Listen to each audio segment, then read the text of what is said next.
tomorrow we'll have Mike Houston's full press conference. And we've got the coordinators on Wednesday. We'll throw up some Pirate Radio trivia, some other goodies. So something always going on the YouTube page at Pirate Radio TV, including this show live, where you can chime in there. You can also chime in on Facebook Live and be a part of today's show. So check that out today, as I believe we are on Facebook Live. Are we on Facebook Live, channel? Yes. All right. Thank you, Ellerbe, who is to my left. Jonathan, how you doing today? Doing great, Clip. Victory Monday for the Braves. For the Braves. It is playoff baseball season. My next guest on the show, coming up a little later, Brian Bailey, is a little bit cocky. He's riding high with his Cowboys right now, and was just poking the bear. And all I wanted to talk about was postseason baseball, which is way more important than some regular Week 7 football game. Yes, I mean, who cares about football? The NFL, I mean, nobody watches the NFL. Nobody. Zero people are watching the NFL. Did you watch games yesterday? No, of course not. No, I mean, I was just pre-gaming for the Braves. We'll talk to Mr. Cowboy Brian Bailey. We'll talk some Braves on this show. Shirley's Red Sox. How about two grannies? First inning grand slam, second inning grand slam on Saturday. That was awesome. So great sports weekend, but no Pirates this weekend. So we had time to focus on other things. Shirley Rhodes here, Chandler Honeycutt here, the big dog Glenn Griffin is here, and coming up later on in our show, what did the Pirate players do during the bye week? Well, we'll ask them. We'll talk to Tyler Snead, Rajay Harris, and DJ Ford coming up at 4 o'clock. A little after that, we'll hear from Bruce Bivens and Xavier Smith. At 5 o'clock, Holden Nailers. At 5:30, CJ Johnson. We'll talk about the bye week. We'll also look ahead at old Dana Holgerson and the Houston Cougars. Will this be our first matchup against Dana Holgerson since he's been the head coach? I believe so. Is this year 3 for him? Yeah, we haven't seen the Cougars on the schedule in a while, and they are good. And if you have not watched them, I watched their first game, Week 1 against Texas Tech, and kind of wrote them off. Like, well, okay, they're not going to be much this year. Well, they haven't lost since, and their bread and butter is defense. They're allowing 16 points a game, just over 100 yards rushing a game, and a passing total per game in the 150. So Dana Holgerson, you think wide open offense and a lot of points, and yeah, they can do that, but they're winning on the defensive side of the ball this year, which will be a concern for Donnie Kirkpatrick in that Pirate O. Yeah, I looked at their schedule, though, but the only really tough team they played is Texas Tech, who I don't believe is that great this year anyway. I want to say they beat Grambling, Rice. Doug Williams went to Grambling. Show some respect. Tulane. I'm trying to... Have they beat a team with a winning record? I mean, I know they beat Navy, who does not have a winning record. Tulsa, what are they, maybe around 500? They definitely don't have a winning record. Tulane, Grambling.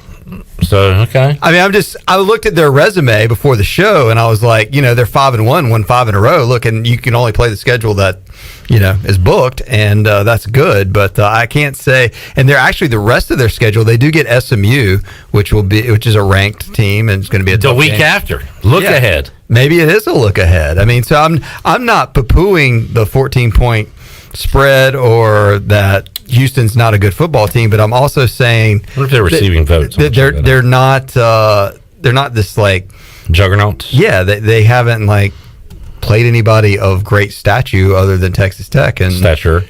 Sorry. All right. You know what, Ellerbe? I like that. Did I convince you? Yeah, that their defense. I it's a winnable game anyway, but you're right. Looking at it, I mean, they beat Rice, Grambling, Tulane, Tulsa, and Navy. Not a murderer's row. Yeah, I mean, it'd be like playing the Washington football team, the Giants, and maybe the Jaguars. See, I mean, that's the kind of stuff Bailey was doing earlier. Why are we doing that? What's the point of that?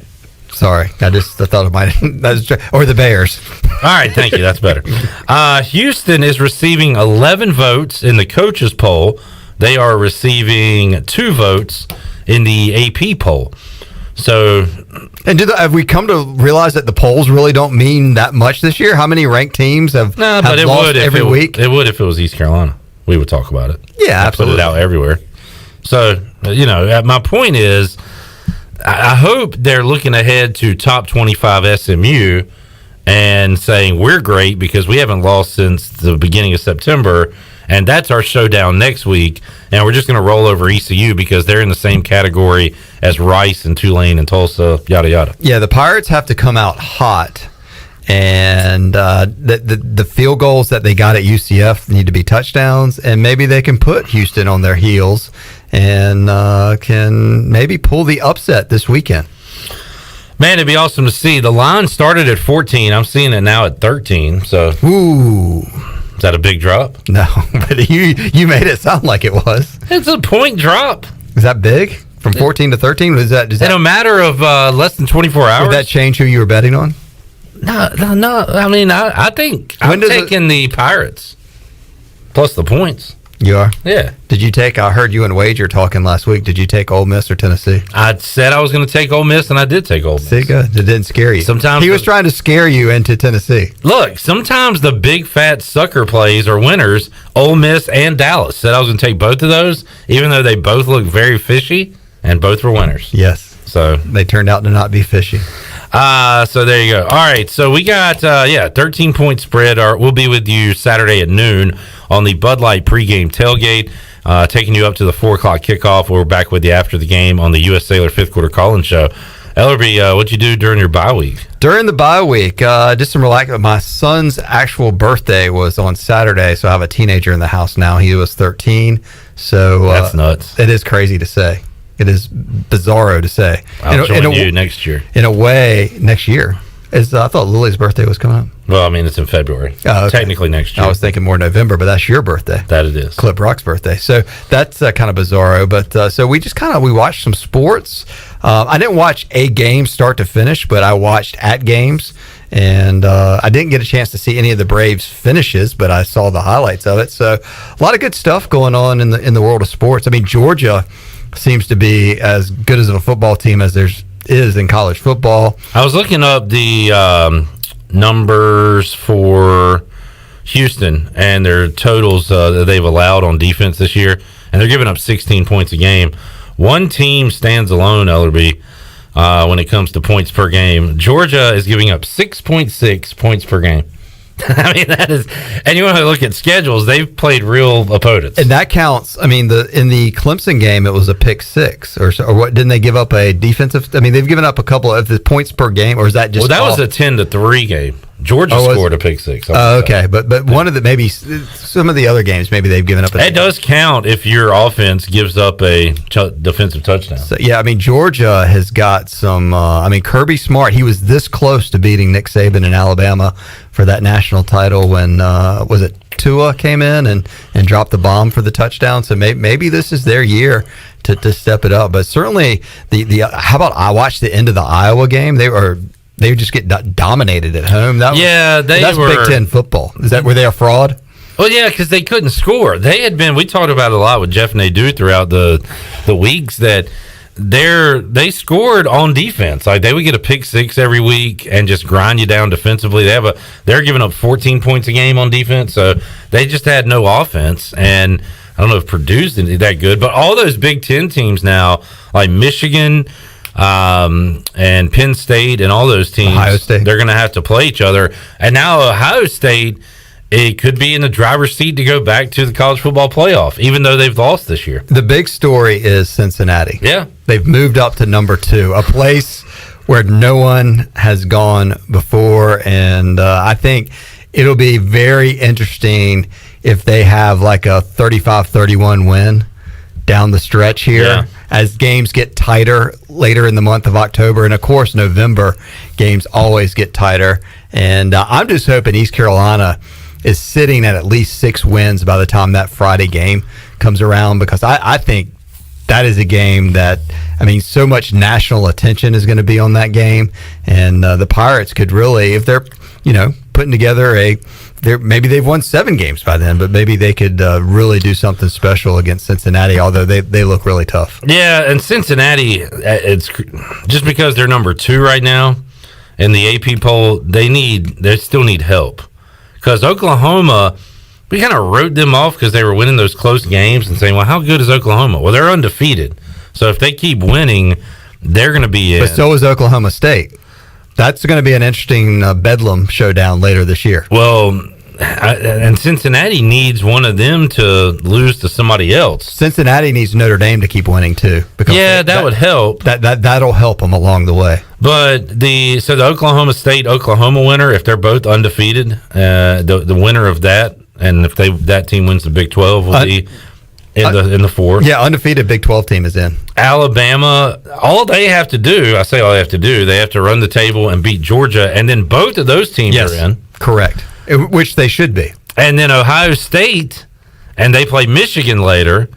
My point is, Cincinnati's going to see their ranking dwindle and dwindle as these big teams play important games, and they still need help. They still need some losses out there. If Cincinnati goes undefeated and is at number 2 right now, mid to late October, and doesn't get in the college football playoff, then they just need to come up with a new system, because there's they might do that. Yeah, I mean, there's just not. I mean, of course, the new system for Cincinnati is going to be to go to the Big 12. But you just said Oklahoma and Alabama deserve to be there if they do. Well, I said Alabama and Georgia deserve to be there if that scenario plays out, because I think they are the two best. I mean, it's just like at this point, it's just like watching ice skating. Why is Cincinnati, should they be in instead of an undefeated Oklahoma or an undefeated Michigan?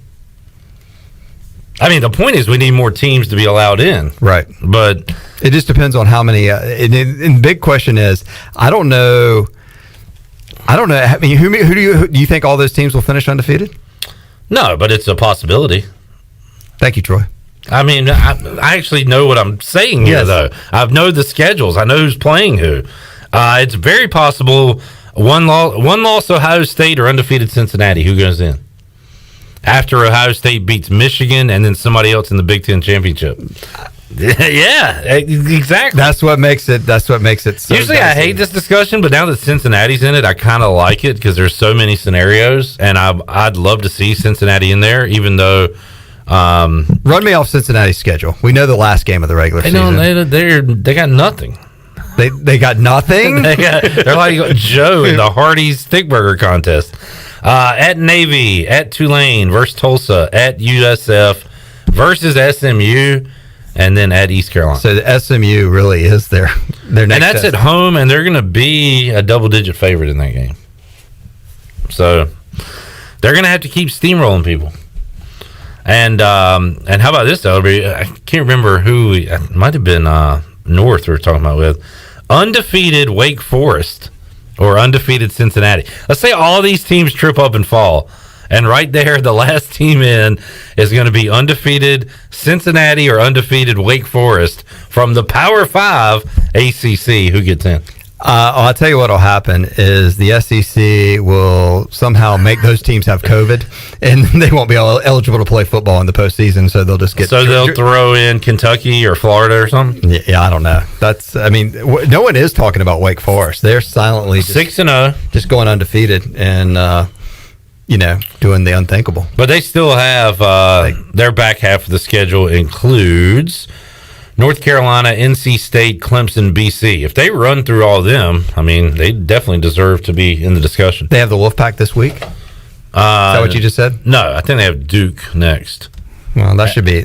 I mean, yeah, and then at Carolina versus State, at Clemson, at BC. How about that? Duke, UNC, and NC State, the back to back to back. Yeah, and then a showdown with the with the Clemson Tigers. I haven't looked to see who the.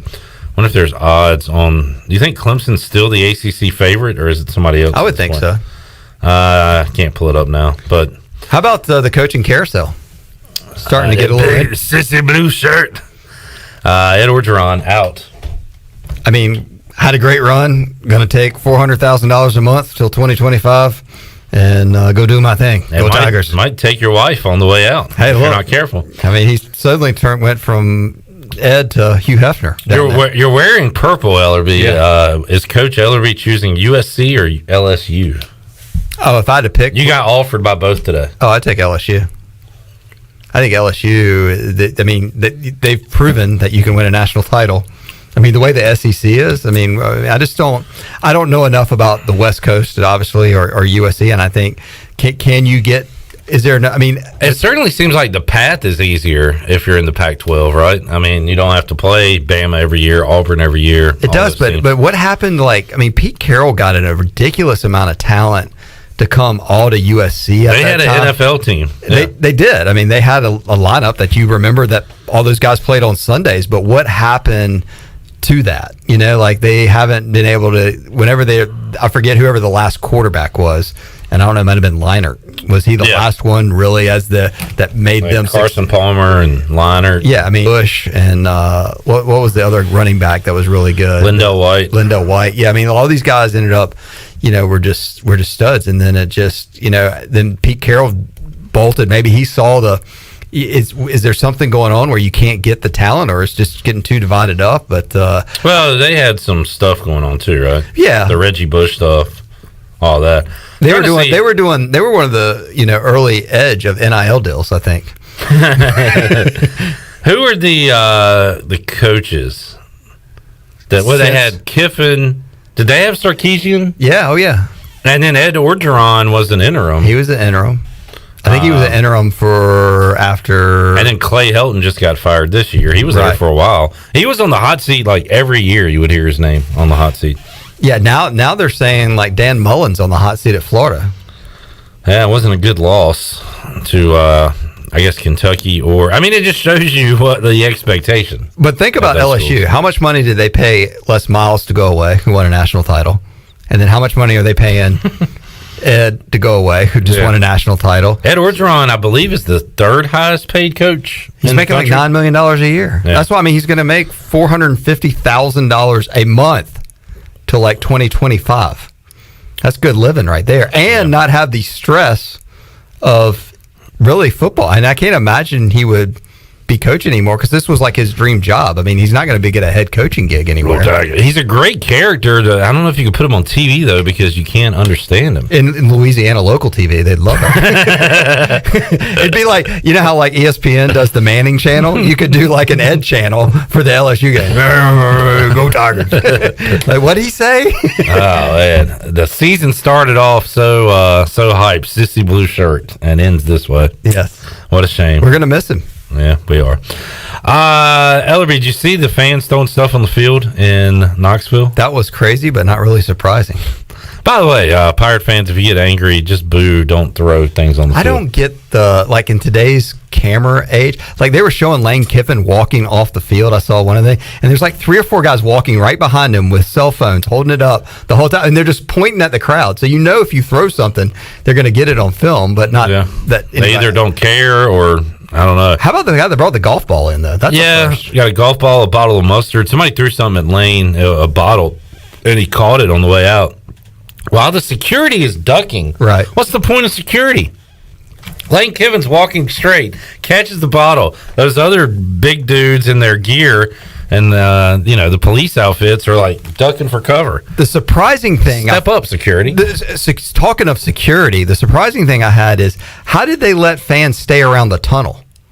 Like, why didn't they clear that section out? Like, why was it, hey, like, we're going to, like, get away, back up. I mean, there should have been there was a perfect U of fans 5 or 6 deep hanging around the tunnel where Lane Kiffin was going to exit the stadium after what had already happened. How was that even possible? Yeah. That was you want to talk about the security guards wouldn't have had to duck water bottles, at least from those folks. It may have had to come up from higher. But what if Lane Kiffin would have been hit in the head with that golf ball? That would have hurt really, really bad and done some damage to him. He had, of course, in Lane Kiffin fashion, was pulling out the. It wasn't that long. It was like 45 minutes after the game had ended. He had already tweeted George Costanza with the golf ball. Is that a Titleist from the Seinfeld episode? The sea was angry that day, my friend. So he had a bunch of tweets and stuff out there. He really is. We were talking about it when he did the get your popcorn and threw down the headset and stuff. He really is, like, he don't care. And I guess there is something to be said about that. What if he goes to LSU? He is what he is. He is the betting favorite right now, apparently. I saw an article today to go to LSU. Why not? He's going to have at least 7 more jobs before he retires. He loves to go somewhere else or be told to go somewhere else. So, and I also hear is it the Panthers offensive coordinator that Joe Brady led him to the. You'll have to talk to Well, Tony's probably ready to fire him. Yeah. So the way I figured, I was talking with somebody earlier today about Panther football. The Panthers are good. They're going to score 17 points a game. And more than likely, they're going to give up over 20, so they're going to lose. But if not, if they win like games like 17-9, and it's just boring football to watch. Sounds about right. Chandler, anything to add? Does that sum up Panther football for the last 15 years? I saw a lot of comments yesterday that said if we had any type of competent offense, we would be a really good team. Well, the year we went to the Super Bowl, that wasn't boring. Which one? That was 2015 Cam's year, where Cam was throwing Cam was MVP. Cam was running all over the yard, throwing all over the yard. That's 1 year. Yeah. That's it. The second time the Panthers lost the Super Bowl. That's it. I mean, and then I think first the time 2004 season when we played the Patriots, I think that was the cardiac. That was the Cardiac Cats. the birth of the Cardiac Cats. That was a fun offensive team to watch then. Delone, Smith, Muhammad, Lucine, Deshaun Foster, Davis as the running back. Stephen Davis. Yeah.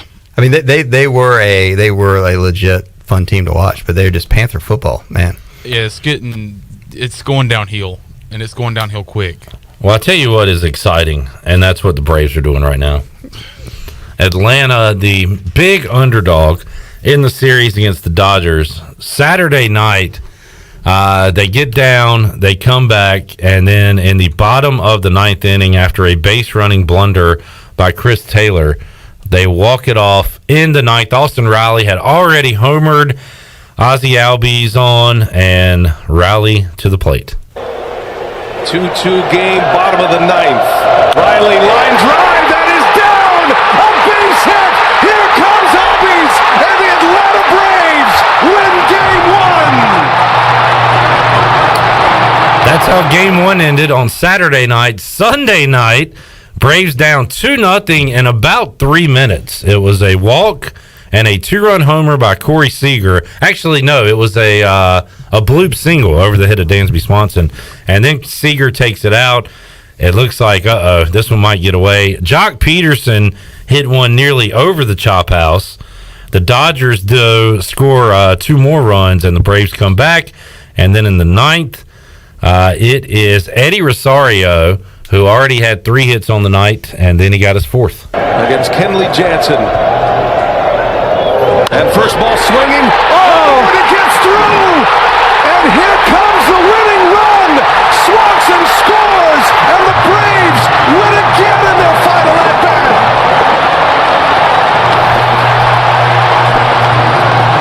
Man.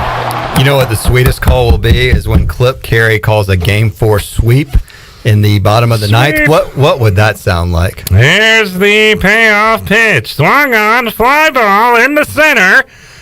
It's going to be tracked down by Peterson and Wright, and the Braves win, and they have swept the Los Angeles Dodgers.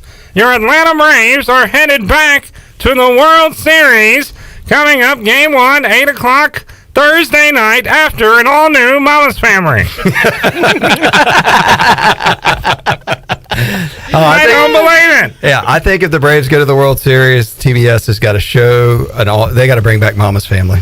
If the Braves have a World Series game and we can do a watch along, I'll do the whole game as Clip Carey. I'm already tired. It's only the 3rd inning. Game 2 of the Red Sox Astros series is tonight. But who cares? But I was talking to Clip. What was it, Friday afternoon? I said, wouldn't it be cool if we had a Red Sox Braves World Series? Oh man, would there be some wagering going on? I think there would have to be at least a watch along somewhere in there. There would have to. That would be fun. I think that would be fun. We would definitely have to do that. Man, it's so much fun to have your team in it, but I still, I guess maybe it's just the Braves, but it'd probably be this way with Washington too. But like, I don't know, I feel like a kid again watching these games and like getting anxiety and excited, and it's fun to feel that way. That's awesome. Gotta love sports. I do. I mean, I got a little anxious watching the game last night. I watched it all the way up until Seager hit the home run, and I think that was in the 7th inning or 6th? Seager hit one in the 1st inning. Yeah, but who was the one that hit that tied took the 2-run lead? Oh yeah, that was on a hit in the center field. Oh, hit the center field. Okay, Yeah. I thought it was the homer Where the guy missed. Yeah. That's right. because they had just made a defensive switch in the outfield, and that's why. But anyway, so when they went up by 2, I was like, man, I'm going to bed. This game's over. And I went to bed, and I woke up a couple hours later and checked the phone, and I said, you got to be kidding me. They walked it off again. I was shocked. 2-run deficits they came back from against the best arms in baseball. Mm-hmm. And the Dodgers brought in Urias, one of their starters, who's going to be starting on Wednesday to face the lefties. And he got hit, and now I guess he's still going to start, but a lot of people questioning Dave Roberts after that game. Yeah, I was telling my son I don't like the Dodgers. I never have. I was like, why? It's like, because it goes back when I was a kid. They were in the same division with the Braves. They were in the West. And he was like, what? What in the world was that all about? I was like, there's just less teams, and it was crazy. The Braves rivals were the Dodgers and Padres, Giants. And the Astros. Yeah. And Scherzer started last night, correct? Yeah. And Roberts took him out early. He only had 79 pitches. Yeah, after the game, and Scherzer, by the way, is just a complete psychopath when he pitches. I don't know if you've seen him, cussing at himself and, just screaming like a madman. Is he like Matt Al Hrabowski? Well, have you ever noticed he's got 2 different color eyes? He does. He is like and so he looks like a madman. He's an absolute lunatic. So I was like, man, when they take him out, he's going to go nuts. But after the game, he said he was gassed and admitted that the reliever they brought in would have a better chance of getting the Braves out than he would. So it was kind of shocking. Okay. But Jock Peterson, Jocktober, who's wearing the pearls, Ellerbe. Hunter needs some pearls. Clutch those pearls. Clutching them pearls. Hit one. I read it was the furthest home run hit in the 2021 season. It was a bomb, and it was awesome. So it's officially Cliptober at your house. Cliptober. And somehow I managed not to wake Judy and Lily up both nights. Wow. I kind of did some internal screaming, a lot of kind of. Yeah, well, when I saw the walk off, when I saw that they walked it off last night, when I got up, my first thought was, okay, it's late, which means Clip would not be able to scream and holler like he wants to. So my second thought was, well, I wonder if he ran out of the front door and just ran around in the yard real quick just to get it out of his system before he came back in. Energy after that game last night. It was awesome. So.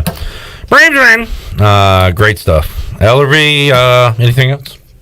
Good luck this weekend. Getting back to the grind. 6 more games to go. Yep, we're ready to go. We got a quick turnaround. It'll be a Thursday nighter coming up next week for the Pirates. A blackout at Dowdy Ficklin Stadium. Night at the Boneyard. ECU put out a really cool video last week. Yeah. So everybody wear your black for that next home game. But first up, it is Houston taking on Mike Houston and ECU at TD ECU Stadium. A lot of Houston and a lot of ECU. Yeah. All right. Thanks, Ellerbe. Enjoyed it. Look forward to hearing the players. We'll take a time out when we return. Before we get to the Players Lounge today, Double B Brian Bailey joins me, the cocky Brian Bailey, after his Cowboys beat the Patriots yesterday in overtime. They've almost mathematically locked up the NFC East. They already have practically, but not officially yet. So he's feeling good. He's high on the hog right now. We'll talk about that. We'll talk Pirates. We'll talk some baseball. We'll talk about it all with Double B, Brian Bailey, after these words and after Mama's Family.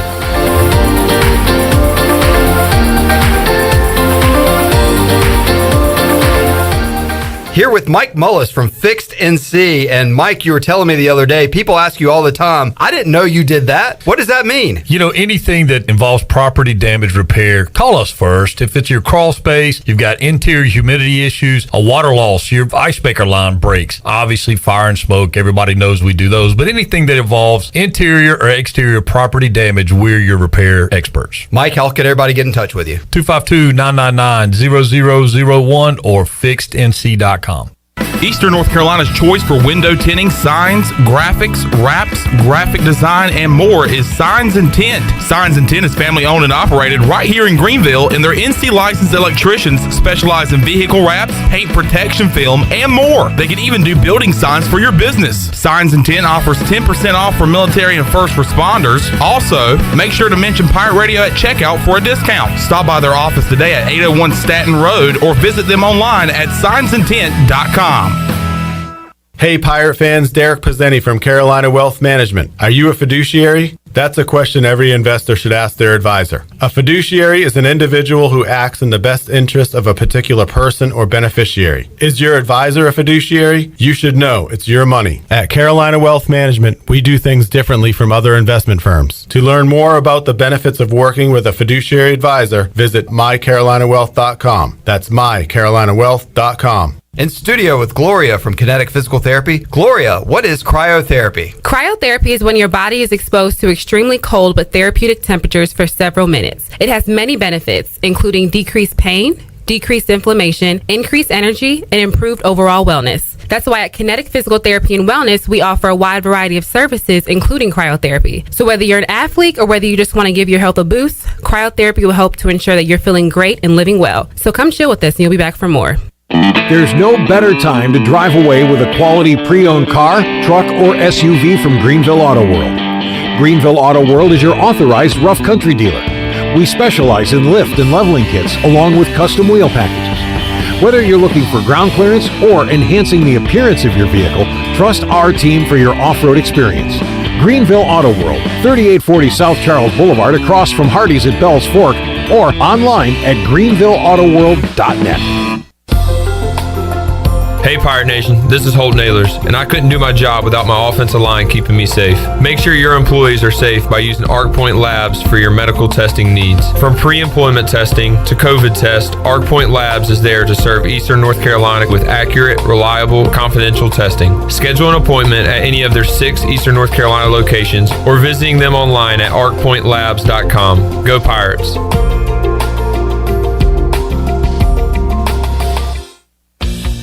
Hey Pirate Nation, be sure you have the best comfortable shoes this tailgate season with a stop at Flea Feet. This is ECU alum Chris Lunyon, owner of Flea Feet of Greenville, and we provide solutions through one-on-one service to runners, walkers, and everyone in between. Flea Feet has the tools and technology to get you on the right shoe, including a 3D foot scanner that measures arch height, width, and more. Come visit us on Greenville Boulevard in the public shopping center right near the stadium. Be sure to run with us on Facebook and Instagram. Flea Feet, we run for you. Go Pirates! Hey Pirates, this is Holt Nailers. A big part of my success on the field is what I eat at home. To keep my body fueled up, I order meals off a Clean Eats meal plan. I choose the meals I want from 6 different meals offered each week, and I pick them up on Sunday or Monday at the cafe on Red Banks Road. Each meal is packed with the perfect mix of healthy proteins, carbs, and veggies to keep my engine running at full speed. Go to cleaneats.com, click on meal plans, or stop by the cafe and get all the info. Clean Eats and the Pirates, a winning combination. This is Amanda Houston, and you're listening to Pirate Radio, the voice of the Pirate Nation. Go Pirates!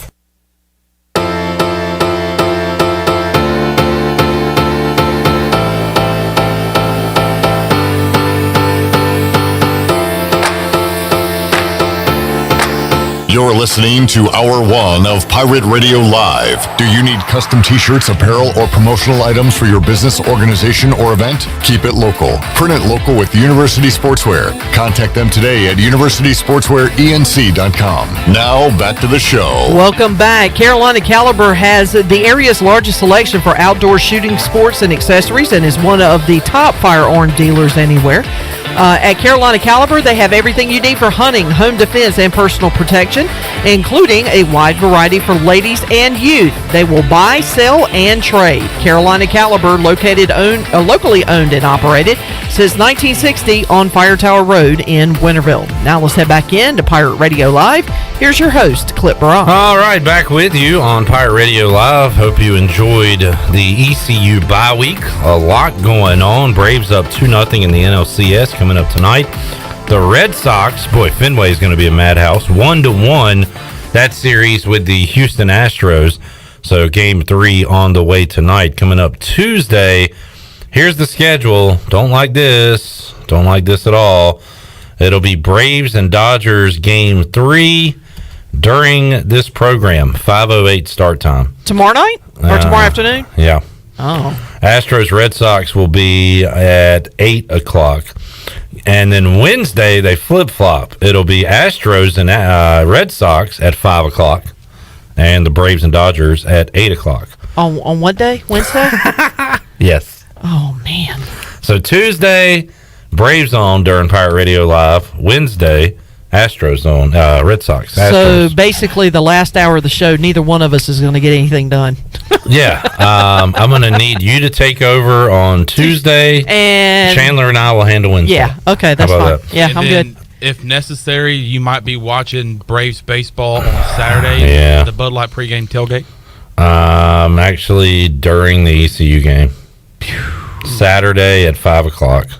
Oof, that sucks.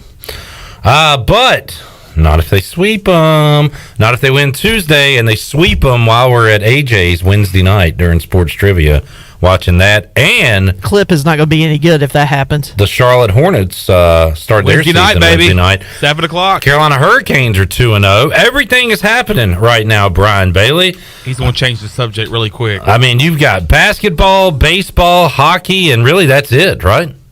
NFL football, we're ready to go. Well, I guess some people are still watching that crap. Just give me one how about them. Give me one how about them. I would never do that. I did have them yesterday -3, so I was watching in disgust and How about them Cowboys?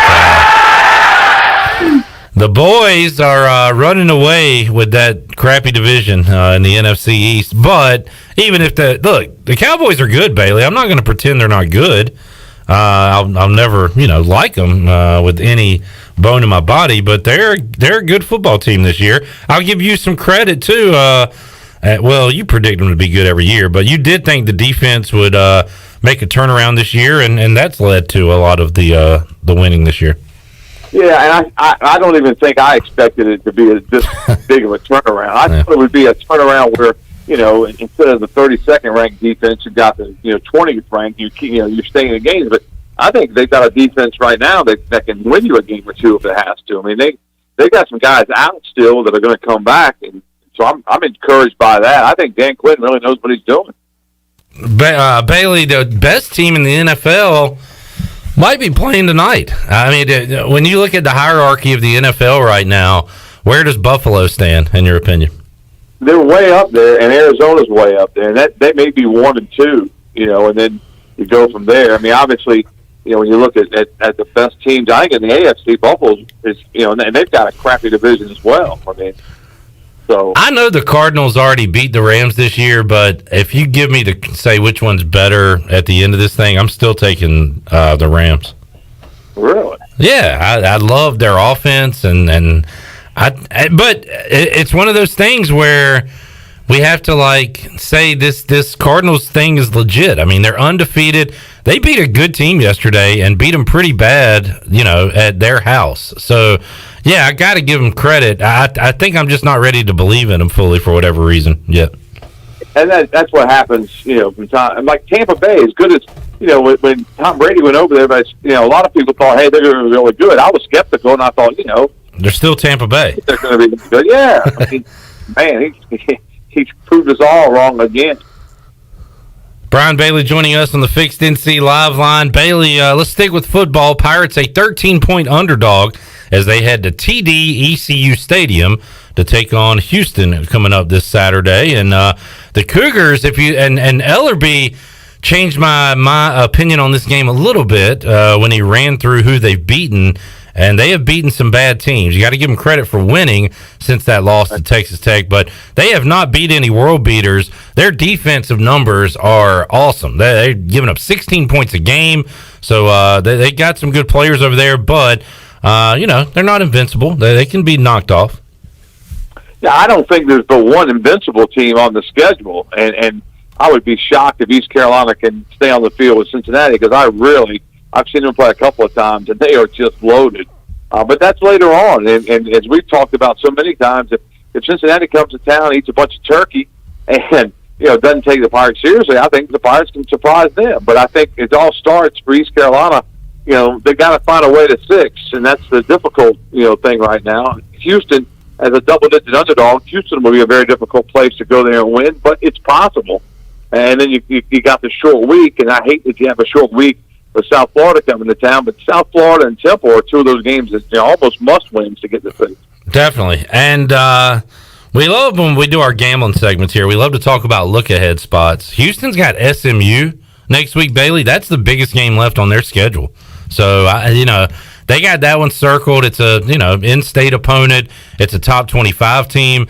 Yeah, if you're the Pirates, you're hoping, hey, maybe they're looking ahead a little bit to Sonny Dykes and SMU. Yeah, you really are, and that could happen as well. I mean, I think teams, whether they, coaches certainly don't do it. Coaches show you the film and show you how good a team can be, and they go the opposite way. But guys are just guys, and they see records, they see teams, and sometimes they don't take them all that seriously. And there you have it. Brian Bailey joining us, Double B. We'll stick with football. What's going on in the high school ranks? How about D.H. Conley getting a nice win, and New Bern looks like the real deal. Yeah, New Bern came to town and just put the beat down on J.H. Rose, and kind of a revenge game for Troy and Allen Company, because New Bern came to town in the spring and Rose put it to them. But I was really surprised that game was a blowout like it was. I think Rose is a lot better than they showed in that game. In Conley, man, when I turned that game on and heard the score, and I thought, well, Conley's hanging in there. It was 21-7 or 21-0. And they weren't hanging in there. They were 3 touchdowns. So I was like, man, you got to be kidding me. And then I listened to the first half. They were up 42-7 at the half. So they went down to Jacksonville and just thumped the Cardinals. Cardinals put it out their quarterback, but still, you think a really good team like Jacksonville would have been able to, to put something on the field to compete, and they didn't. Conley just raw. I think they called Conley on a night where Conley just really, really played well. Nate Connor did a great job getting those guys ready, and he'll have to do another great job this week. And Bailey, I know North Pitt's been having a great season, but they got tripped up the other night by Perry Owens guys, right?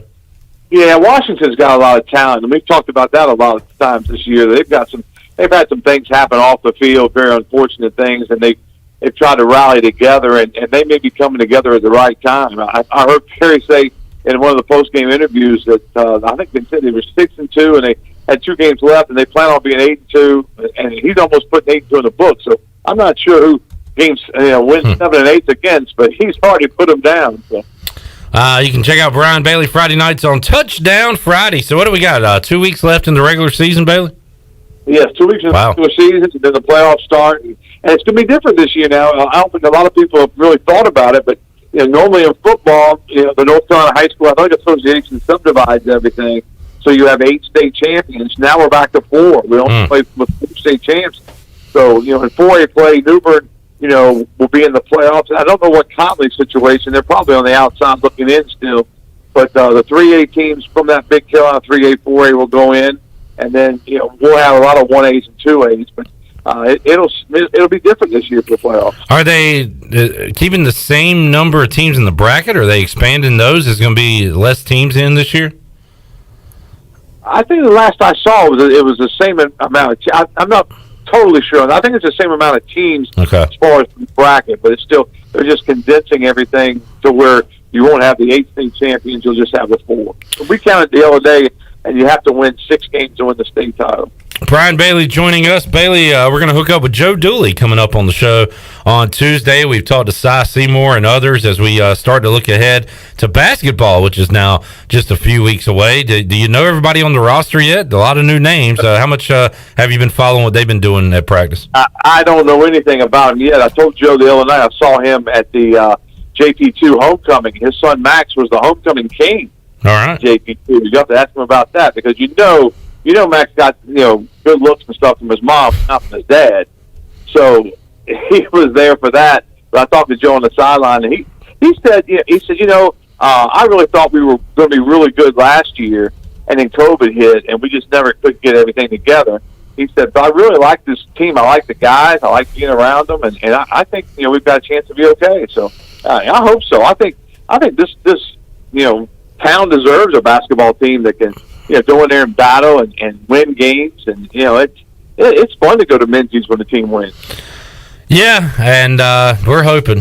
Cy Seymour for the 40th straight year says they're going to be good. They're going to be better than they were a year ago, Bailey. So he's fired up.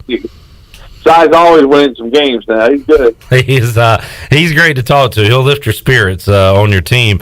Even if it's the Washington football team, he can somehow make me smile thinking about those guys. So I forget that he's such a big fan. Yep, I see him. He's a great guy. Yeah, and he's another one that'll give you the business. So I got some words to have with him. Are you you're always confident in your team. You're borderlining on cocky right now, Bailey. I just want to let you know. No. I'm just no. My fear. I told you this today. My fear is that they get to the playoffs and then it'll be a crucial, time situation. And because I really like Kellen Moore and I really like Dan Quinn, offensive and defensive coordinators, but I'm still not sold on Mike McCarthy because you got yesterday right before the half. They already blocked one punt and could force another punt. And they called timeout on third down. Why not call it on fourth down? Wait and call it, and then they have to punt. He didn't see my reason. Look, Dan Quinn has been a successful head coach. Kellen Moore is going to be hired as a head coach pretty soon, it looks like. I think they got enough to where if they could somehow accidentally cut the headphone cord from McCarthy and get him out of the communications, I think those two could run it better than he could. Well, most of the heads have bows on the side. Yeah. Mike McCarthy's has Fisher Price. So he's not even connected to start with. Yeah, it doesn't even work. Oh, man. All right, BB. Enjoyed the chat. Brian Bailey show coming up. If you missed it at noon, you can hear it at 6 o'clock. Great chat with Mike Houston as you're able to kind of talk about the first half of the season and then look ahead to the second half, Bailey. A lot to play for. We're going to talk to these players coming up here in a few minutes. Tyler Snead, Rajay Harris, DJ Ford, Bruce Bivens, Xavier Smith, Holton Naylor, CJ Johnson. They got that bowl game in mind, and for the first time in years, it's a realistic goal for this team right now.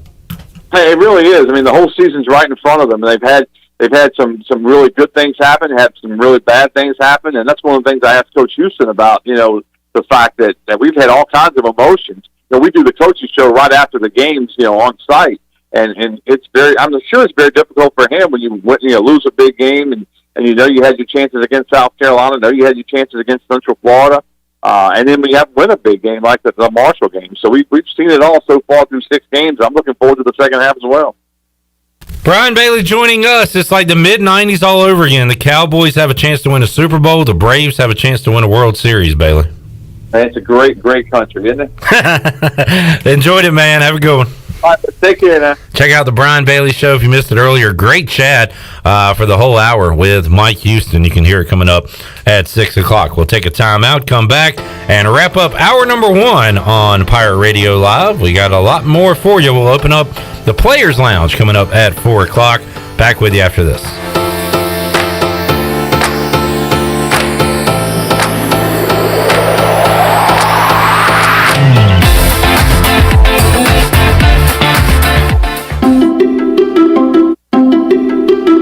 That's for you. Answer the call from patients who need plasma. Donations are down, so give plasma at a Grifols Center and receive compensation. Visit grifolsplasma.com. Gonna get that? Answer the call from patients who need plasma and receive up to $700 your first month when you donate at a Grifols Center. Visit grifolsplasma.com.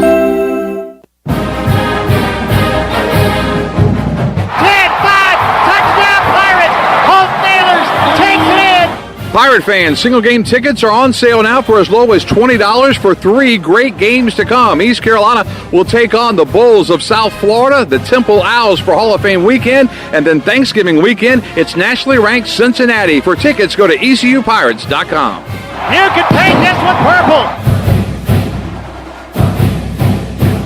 purple. On Saturdays, your team needs you, your sofa needs you, and you need a Jersey Mike's sub. Get it all with free Saturday delivery when you order through the Jersey Mike's app. Jersey Mike's, a sub above. This Saturday, while you watch the game at home, we're watching the grill at Jersey Mike's. Order through the Jersey Mike's app for free delivery on Saturdays, unless you're going to miss hearing this. Jersey Mike's, a sub above.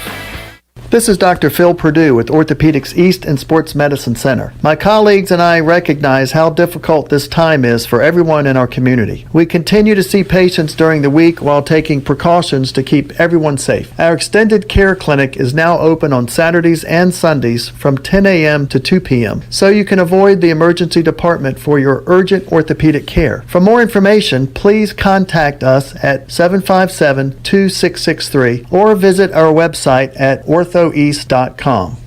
When your family gathers around a shakaroni from Papa John's, you're sharing more than extra cheese and pepperoni. You're sharing scholarships, meals, and laughter. Because $1 from every shakaroni goes to charity. That's pizza with a purpose. Hey, Pirate fans, the Shakaroni Pizza is back, and only for $13. Plus $1 from every purchase goes to charity. The Shakaroni is an MVP move for game day or any day. Place your order online at papajohns.com and sign up for Papa Rewards. Papa John's, the official pizza of the ECU Pirates.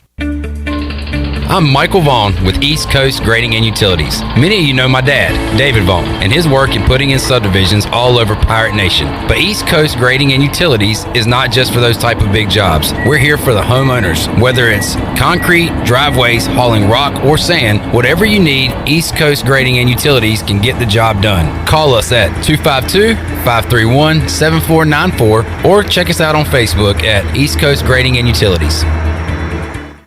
University PC Care has been the Pirate Nation's go-to IT expert since 2006. Unfortunately, many organizations today simply react to IT issues after the damage is done. This is known as the break-fix cycle in the tech service industry. University PC Care's Business Services Division has a better way, a proactive solution called BizCare. What's at your office? Call William at University PC Care today to schedule your free BizCare consultation or learn more at universitypccare.com. Hey Pirate fans, your one-stop shop for all your tailgate essentials is Shimmer Boutique. Need some purple and gold to wear? Shimmer has a great selection of clothing for men, women, and children. Need some shoes? Shimmer has the best selection of Hey Dudes around. Need a cooler for tailgating? Shimmer has you covered with a huge selection of Yeti and outdoor accessories. Shimmer, just 1 minute from the stadium on Greenville Boulevard behind Starbucks and in Winterville and Jacksonville. Find us online at shimmerboutiqueonline.com. Go Pirates! This is Mike Houston, head football coach at East Carolina University, and you're listening to Pirate Radio, the voice of the Pirate Nation.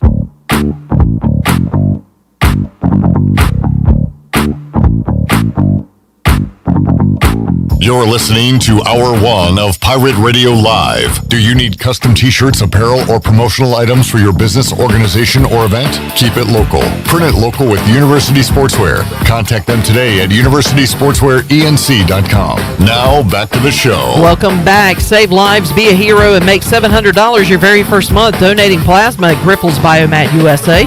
It's the easiest way to make some extra money. Start now at Biomat USA on 505 South Memorial Drive. Make up to $700 in a month and save lives now at Griffel's Biomat USA. A better donor experience and better pay. Now let's head back in to Pirate Radio Live. Here is your host, Clip Brock. All right, back with you on Pirate Radio Live. The Hurricanes off to a 2-0 start. Beating some good teams. They beat the Islanders and also knocked off Nashville on the road. So Carolina right now with 4 points through 2 games. They do not play again until Thursday. We've got the start of the NBA season coming up on Tuesday night with 2 games, including Giannis and the Bucks, the defending champions, will take on the Nets on TNT at 7:30. At 10 o'clock, the Warriors at the Lakers. Seen a lot of clips this preseason of Giannis shooting threes, and if that happens, then it's over. I got a tingle. he's gonna be taking the tingle all over defenses. I want to take a tingle. Take a tingle. If he can hit threes, that's scary. Oh my goodness! Just thinking about it is scary. And he looks pretty smooth doing it. We'll see if it transfers over to the regular season. But Charlotte, Chandler, lost their final preseason game by how many points? We're not going to talk about it. Well, tell me the number. Let me look it up 60, real quick. 56? What was it? It was like 120 to the Hornets 59. had 59 points total. I know it was 59 that Hornets had. So it was 120, 59, 61. Does that sound right? Yeah, that sounds about right. They are favored against the Pacers Wednesday night. You're kidding. No. What? How much? 2. Okay, that's not much. And we're taking the Hornets. That is it. You know what? I am. You know what, Tony Peterson? You know what? Speaking of keys to victory this week a little bit, if anything.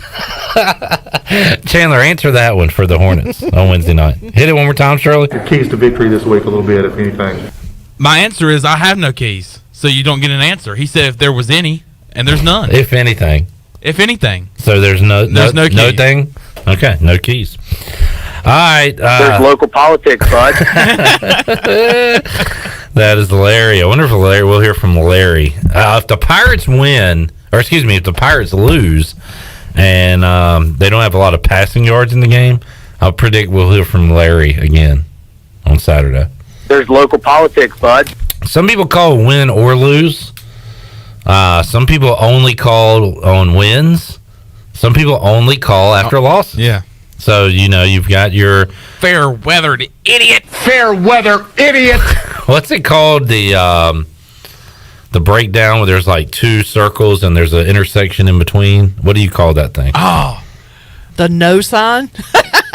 Well, you talk about what you used to do in school? Yeah. Yeah, the zero. Like the cross section or whatever. Like, I don't know what the whole... pie chart?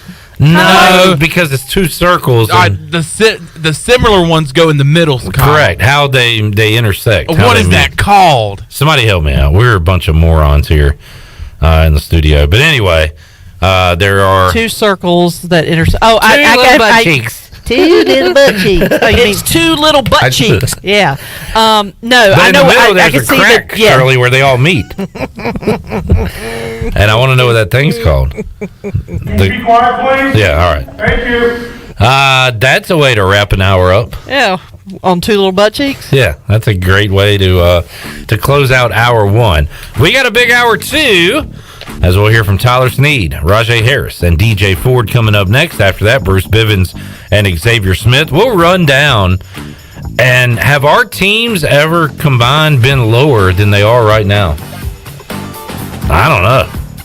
Panthers have lost 3 in a row. Shirley's team lost to the worst team in the NFL. How you lose to Urban Meyer? My team has Jackson Mahomes practically dancing on Sean Taylor's grave while the Chiefs beat the Washington. So that was a mess. Everything they do is a mess. We talked about it last week. That there was a Venn diagram. Venn diagram. That's exactly what it is. I didn't even see a comment. I would have just said yes, but also in blue. Venn diagram. But we knew that was going to be a disaster because it was on such a short notice, just a few days from kickoff. So. All right, enough. We'll get to our NFL. The Panthers are bad too. Okay, good. We'll talk about that a lot coming up next hour. Johnny says, wasn't Larry from Texas? He might be at the game. You're right, Johnny. I wonder if there's local politics on the Houston side of things. What if he's just in the stands going, it's local politics, bud? There's local politics, bud. He's going to go, talk to Morgan Ehlers. He would never talk to Morgan Ehlers in person during the game. We're playing a team That's pretty with much the same... how he would sound if he went up to Morgan. Yeah, We're playing a team with the same last name as our coach, and their stadium is TD-ECU, so touchdown ECU. That's a conspiracy in itself. It could be a total goat rodeo. So if we win, he's going to call in about that, and that it's national politics, bud. American politics, bud. Michael There's Resco. local politics, bud. Sheeple, wake up. It's all out there. Do your own research. Take a time out, come back. Players Lounge opens up. When we return, I can't talk after this.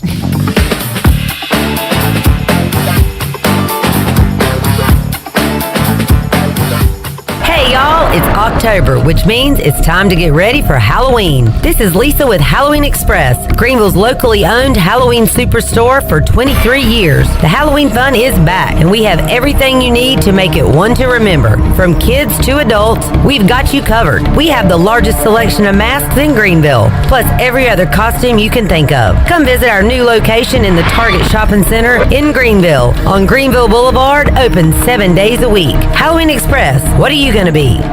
The Buccaneer Music Hall is your beacon of music in the land of pirates in ENC. Open 7 days a week. Plus, the Buck has live music every night, along with football. The Buck has a brand new 15-foot 4K screen, the only one in Greenville, and over 18 big screens with all your college and pro action. Sunday Fun Day will also be stocked with the biggest Bloody Mary and Mimosa bar, along with the NFL Sunday Ticket and food trucks out back. Check out the Buccaneer Music Hall. Open every day, noon until 2 a.m., with live music every night, and now football and food trucks during the day.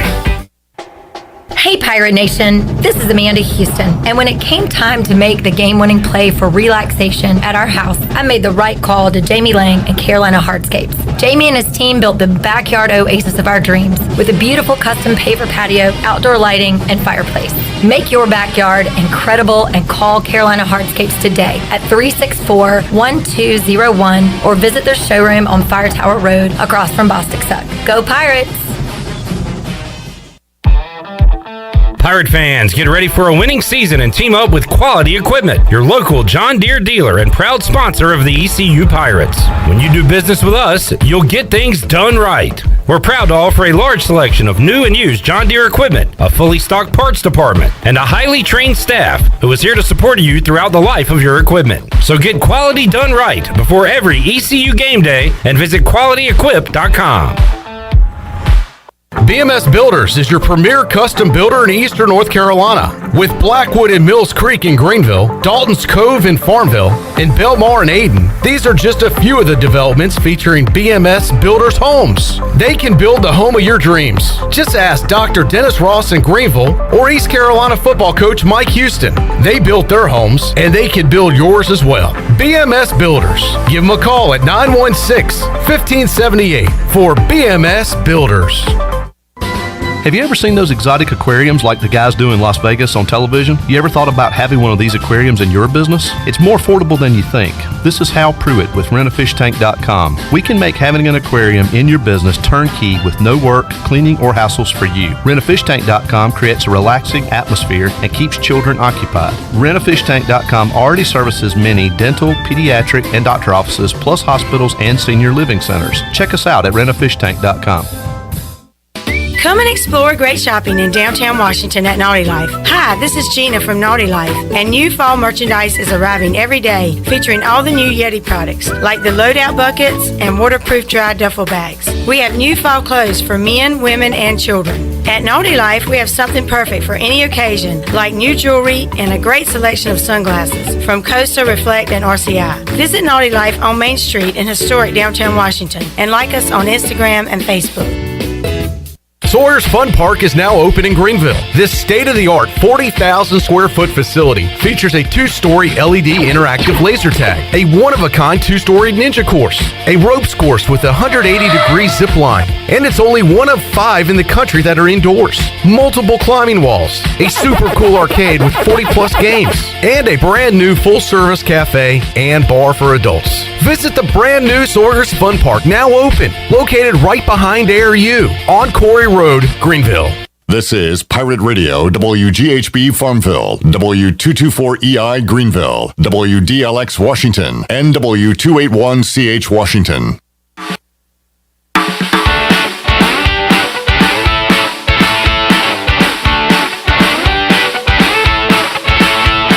This hour of PRL is brought to you by Tommy's Express Car Wash. Come experience the difference at Tommy's. Now open at the corner of Greenville Boulevard and Red Banks Road. Doesn't your car deserve it? Visit Tommy's Express Car Wash today. Now back to the show.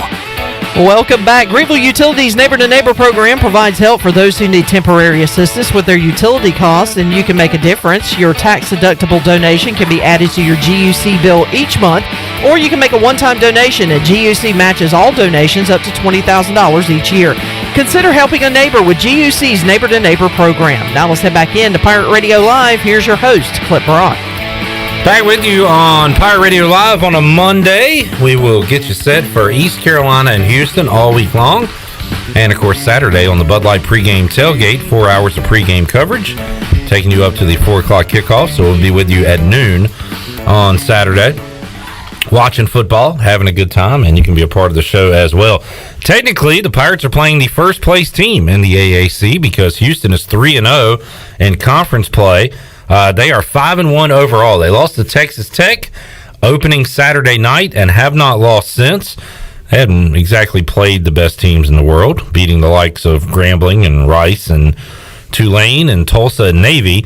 But 5-1 is 5-1, and they're looking to get to 6-1. Pirates 3-3 on the year, 1-1 in conference play, coming off that disappointing, frustrating loss to UCF, who, by the way, got the beat down from Cincinnati on Saturday. Bearcats 2-0 in conference play, as is SMU. Tulsa's 2-1, and then Temple is right there with the Pirates at 1-1. Memphis is 1-2, as is UCF.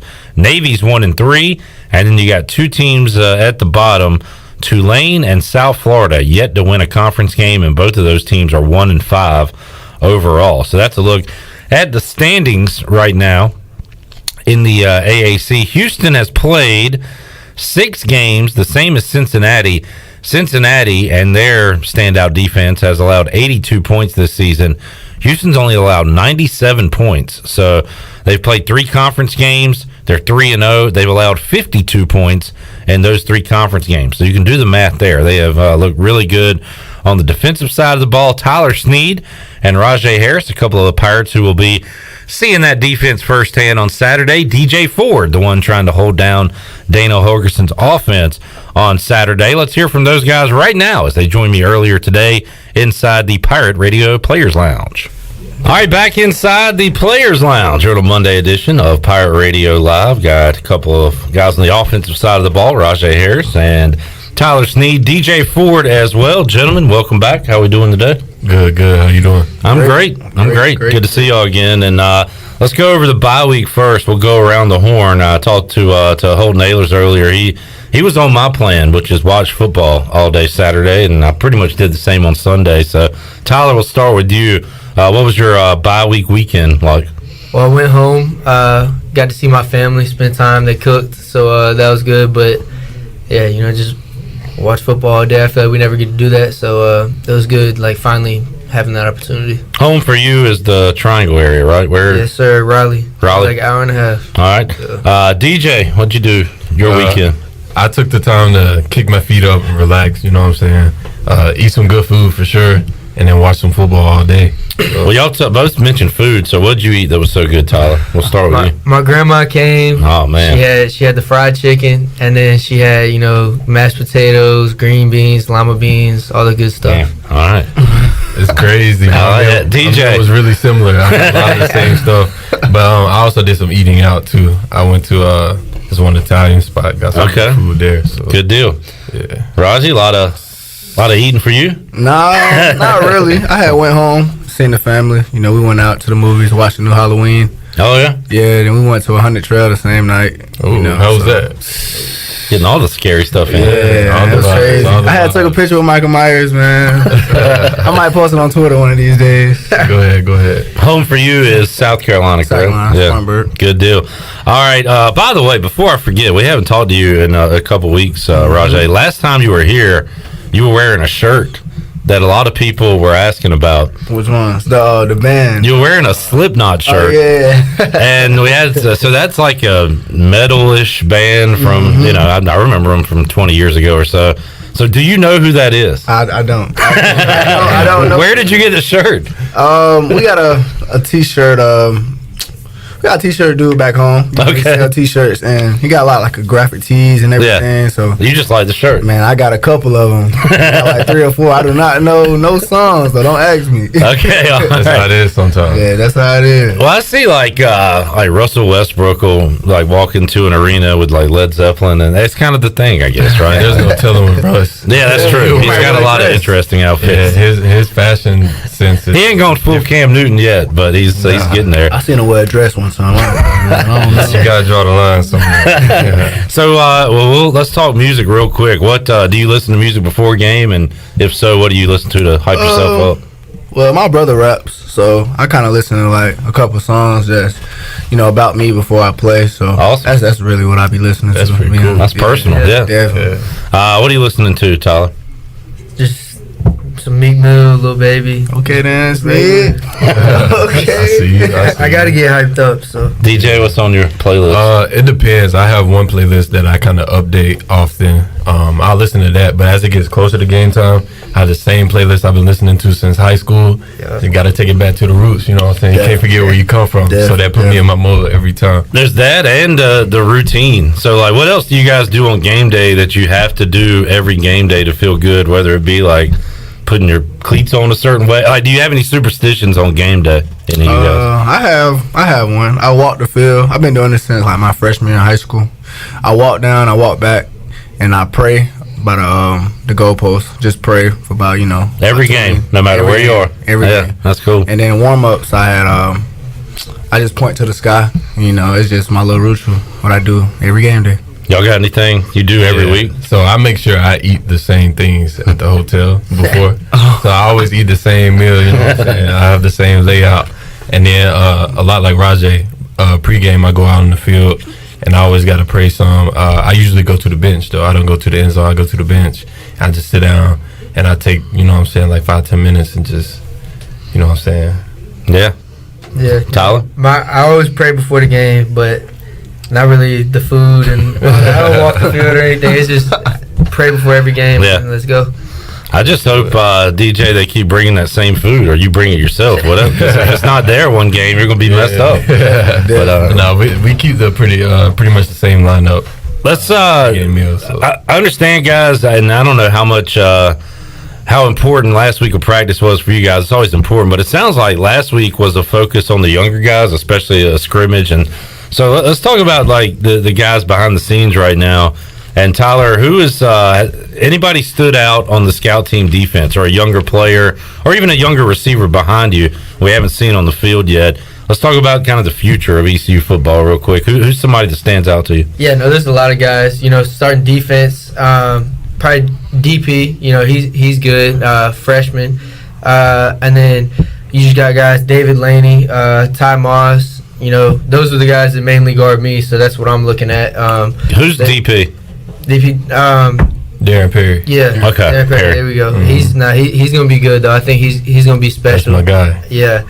And then just offensive-wise, I mean, we had like a scout bowl. I thought the offense did good, so you know, a lot of those guys stepped up. You know, Lorenzo, Dorr, you know, Pop, McKay, those guys were running, and then you know, Ryan Stubblefield, he had a good showing, and then I feel like all the receivers played good. Jari Patterson, you know, Troy Lewis, Tyree, you know, they all stepped up. So.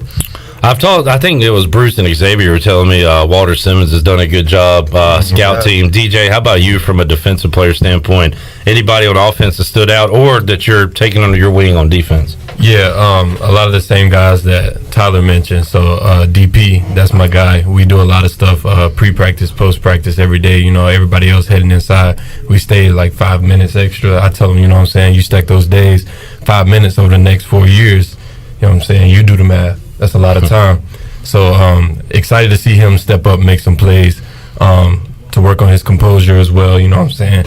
It's one thing to do drills, and it's another thing to see live action, scrimmage action, stuff like that.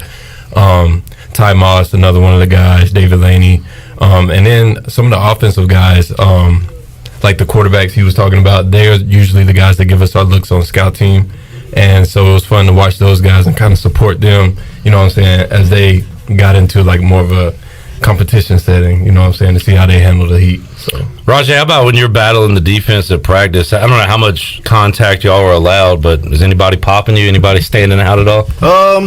You know, I appreciate the scout. You know, they give us a look every week. But you know, Cruz Temple, he played linebacker. Eric Doctor actually has been doing really well. You know, Taylor Jackson, guys like that. We got a young defensive lineman, Zion. He just got here. His brother playing on the team as well. But I mean, they just been balling. They just been giving us a look all year. You know, it's been working so far this year. So we just appreciate all the scouts, man. You guys have had a look at Houston, and as far as I understand, a little look at South Florida, since it's such a quick turnaround. So you guys are playing a couple games here in, you know, a span of a few days. When you look at Houston, and this is me watching football for years, when I see Dana Holgorsen, Houston, I think offense, their defense is allowing 16 points a game. They're giving up just over 100 yards rushing and 150-some passing. So their defense has been strong this year. Tyler, when you look at them, what have they been able to do so well defensively so far?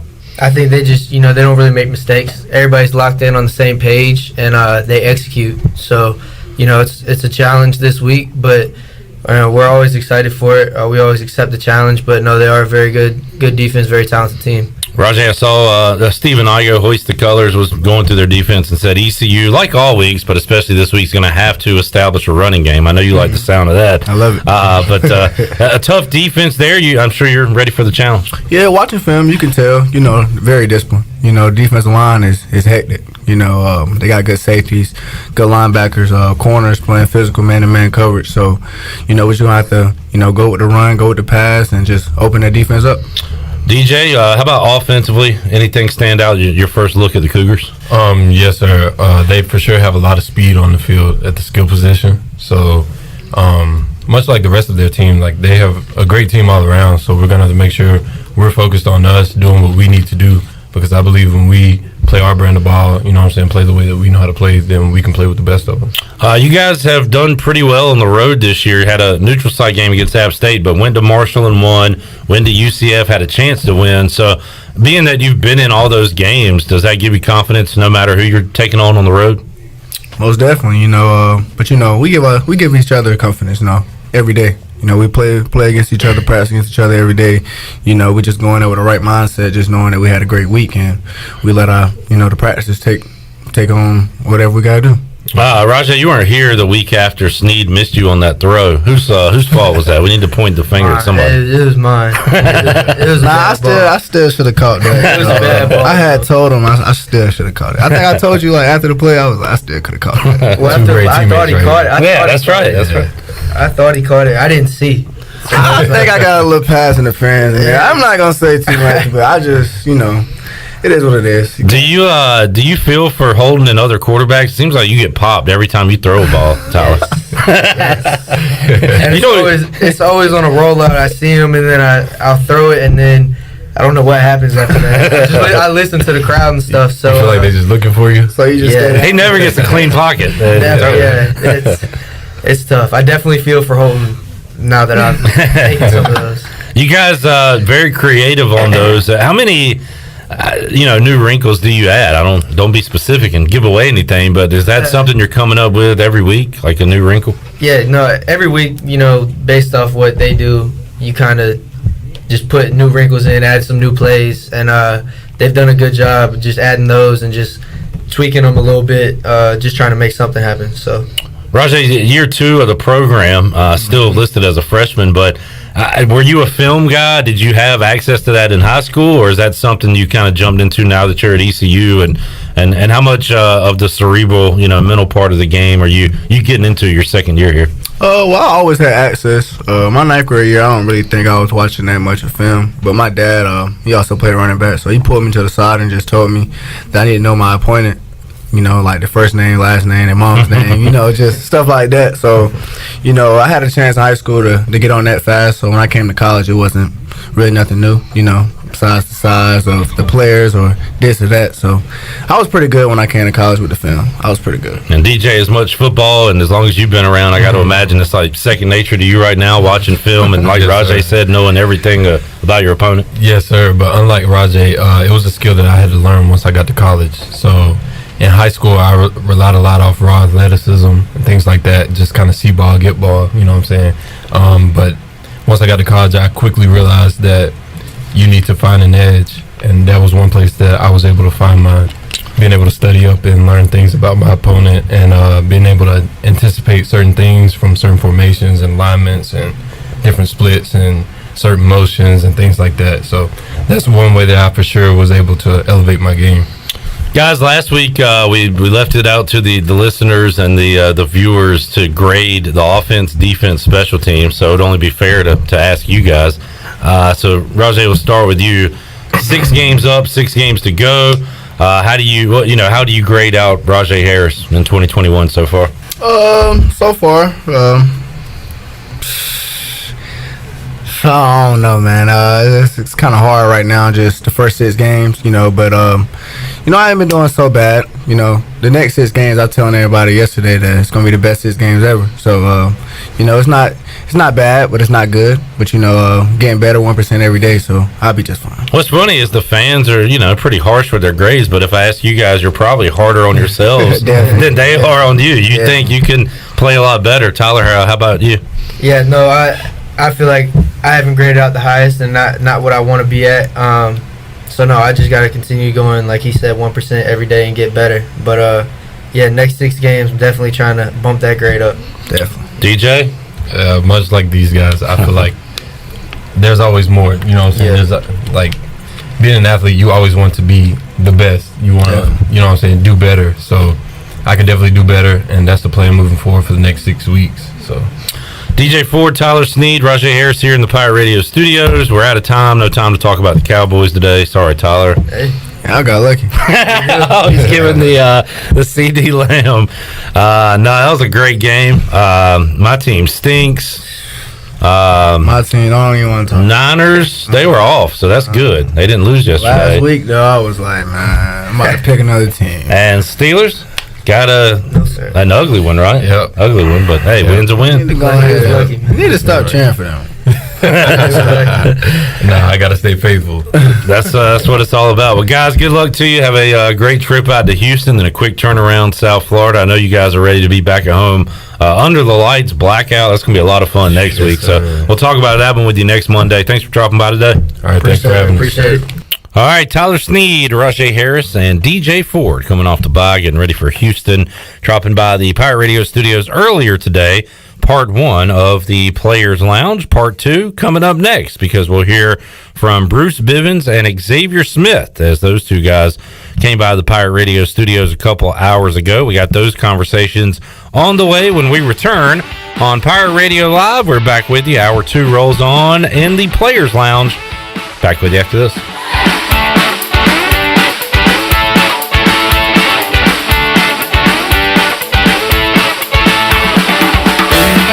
Hey Pirate Nation, Lindsay Gray here with Carolina Caliber. In 1960, my granddaddy started his firearm business right here in Eastern NC. Still family owned and operated, we have the area's largest selection for outdoor shooting sports and accessories and are one of the nation's top firearm dealers. At Carolina Caliber, we have everything you need from hunting, home defense, and personal protection, including a wide variety for ladies and youth. We buy, sell, and trade. It's a time-honored tradition. Visit us at Carolina Caliber on Fire Tower Road in Winterville. Here with Mike Mullis from Fixed NC. And Mike, you were telling me the other day, people ask you all the time, I didn't know you did that. What does that mean? You know, anything that involves property damage repair, call us first. If it's your crawl space, you've got interior humidity issues, a water loss, your ice maker line breaks, obviously fire and smoke, everybody knows we do those, but anything that involves interior or exterior property damage, we're your repair experts. Mike, how can everybody get in touch with you? 252-999-0001 or fixednc.com.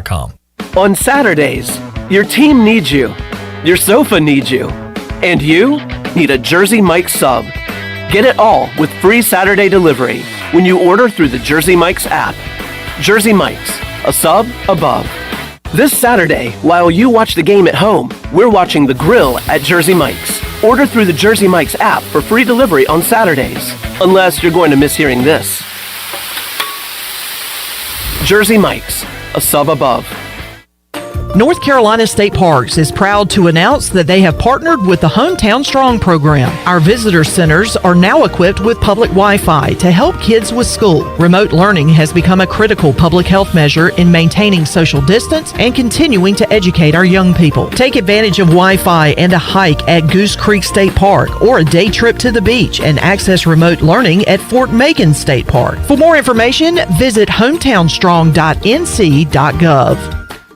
Be sure to check out David Price Construction for all of your commercial or custom residential renovation and building needs. Run by ECU alumni, David Price Construction specializes in commercial projects, maintenance on facilities, and large-scale residential renovations and additions. Proud to be voted the Remodeler of the Year by the Home Builders Association of Raleigh-Wake County in 2018 and Best Business Commercial Remodel Project winner for 2020. David Price Construction, the proud ECU Home Services partner.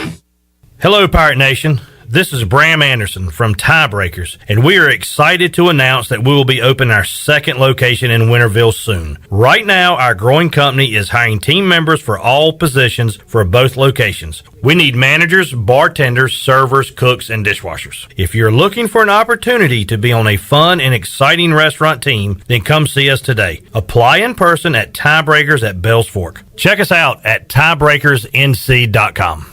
Are you suffering from anxiety, sleep issues, or chronic pain? Have you heard of CBD? You can learn about the benefits of CBD right here in Greenville at the Hemp Garden. Hemp Garden offers a variety of products and solutions that are truly making a difference in our community. Hemp Garden also provides products that can assist with energy and focus. Have a pet? Come check out their selection of CBD pet products. Visit Hemp Garden to speak with a CBD specialist in a relaxed and welcoming environment today. Exclusive discounts are offered to first-time customers. Hemp Garden, located at 3040 South Evans Street in the Target Shopping Center in Greenville. The Rick House, Eastern North Carolina's premier American-style restaurant and bourbon bar, has great specials throughout the week, like $10 Tuesdays. Get 8 traditional wings and a draft beer for just $10. Wednesday night is date night, 2 salads, an appetizer, a bottle of wine, 2 entrees, and a dessert for just $55. Friday is smokehouse night with the best ribs and brisket around. Saturday is Italian night, featuring all of our made-from-scratch pastas along with 2 glasses of wine. And on Sunday is the legendary brunch from 10 to 2. The Rick House, 710 Red Banks Road beside the bowling alley in Greenville. This is former ECU football player Bryce Williams, and you're listening to Pirate Radio, the voice of the Pirate Nation.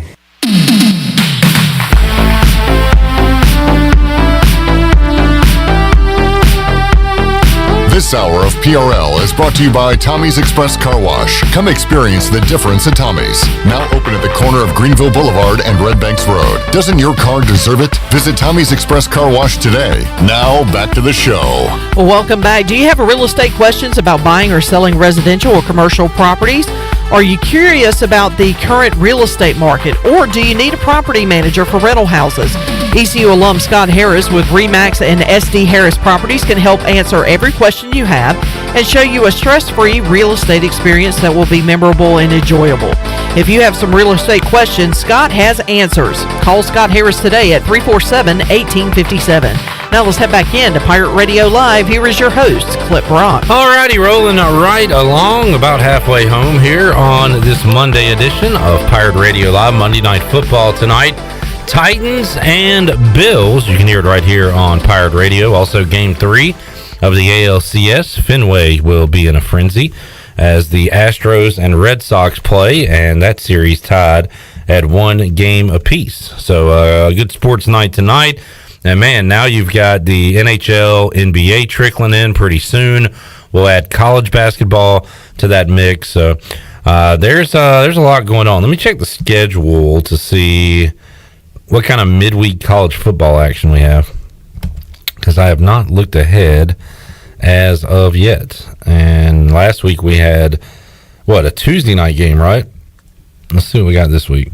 Yeah, we had App State and Louisiana. Louisiana taking care of business. Jeez Louise. Wednesday night, not only do we have Braves, Dodgers, and Red Sox, Astros. Hornets, Pacers. More NHL games. How about Coastal Carolina, number 14 in the nation, at App State?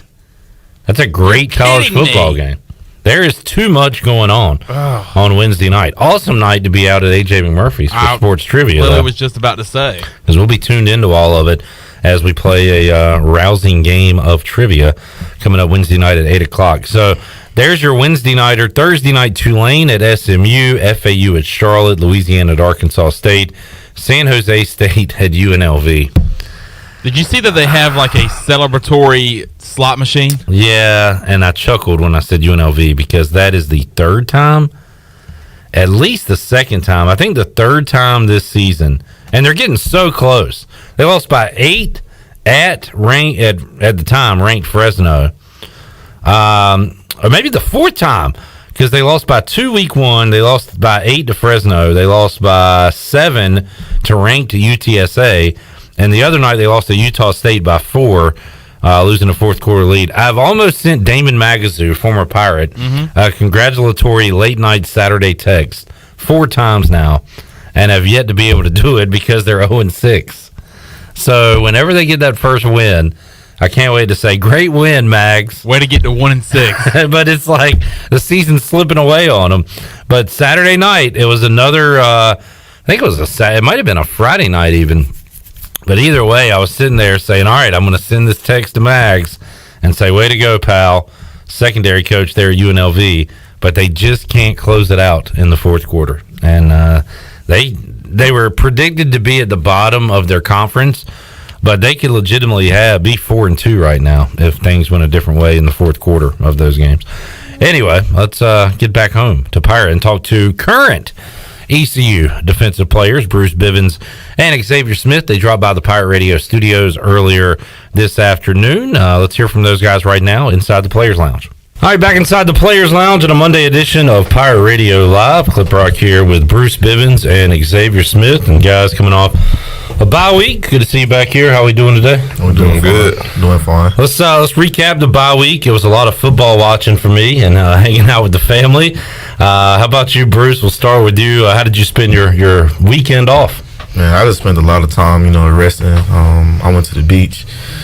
Tried to go do a little surf fishing. I ain't really catch nothing, but it just felt good to get away. But that's pretty much all I did. Every Wednesday on the show, it'll actually be Tuesday this week, but we talked to former ECU tight end Bryce Williams. We do a Pirate Radio Outdoors segment, and we got to get you guys to collaborate because he does some offshore, he does some little creek stuff. I don't know what he's talking about half the time, but you would understand what he's saying. Yeah, I probably would. we gotta get you two together. Xavier, what'd you do during your first weekend off in a while? I just stayed home, slept in as late as I want to. If I didn't want to get up, I didn't get up. If I wanted to play the game, I played the game. If I wanted to go out, I go out. It just felt good to not have any football related activities to do. I love football, but then again, it's also good to get a mental breather and a mental reset for a while, and it was good for me to take care of my body, and as that, I mean laying in bed all day, get up, just chilling. That was my whole thing, just relaxing, because we're always on our feet, so I just got off my feet for a couple days. Remind us where home is for you again. Virginia. Oh yeah, a Virginia guy. What video games are you playing when you get a chance? Call of Duty. Like I said, the first one. Best person in Greenville, so if you want to challenge me, maybe we can collab and do that.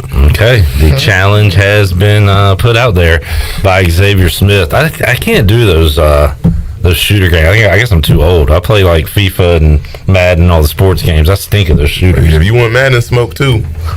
Okay. Madden too. Bruce, do you play? Is he that good, or he's just talking? I don't really play video games like that. Okay. I did when the pandemic first hit. Oh yeah, nothing else to do, but I don't really play video games like that. Well, glad you guys had an opportunity to rest your bodies. Bye week came at a perfect time, right? 6 games down and then 6 to go. So last week we asked the listeners, our audience, to grade the team, the defense. Got a good grade overall from the fans, the Pirate fans listening. So it'd only be fair if I ask you guys. So Xavier, you don't like to do the grade type of stuff, but you personally, the defense, you can take it wherever you want it. But what's the grade for you guys through half the season so far? I don't know if I can put a grade A, B, C, but I know that defensively we're doing some things really good that we didn't do last year. But then again, I also think we have some things that we really need to work on and improve if we want to be the defense we want to be. That's the only way I know how to put it. I don't know how else to You can always get better, right, Bruce? I mean, you guys talk about that every week. Yeah, I'm piggyback off what Xavier just said. We can always get better. You can't really just, stamp a grade on there because, we still got a lot of football love, one. And, I feel like we left some things on the table that we could, improve on. So, like Xavier said, we did some good things and we did some things that we can improve on. Bruce Bivens, Xavier Smith here. Bruce's appearance brought to you by Greenville Auto World, 3840 Charles Boulevard. You can call them 364-8730. They have quality used cars. They have a service center, a little bit of everything. Bruce, they do great work. Tim Sutton and the guys over there. Yeah, they do great work. Their service is probably the best in Greenville. Whatever you need, far as getting a car, getting maintenance done on your car, you could go there and they'll take care of you. Guys, bye week over, so now it's time for Houston. And again, I've said this quite a bit. When I think Dana Holgerson in Houston, I think offense. Their defense is top 15 in the country now, points, yards. How about the offensive side of Houston? Dana Holgerson likes to run it wide open, so I got to imagine a lot of speed and probably some tempo coming up this week.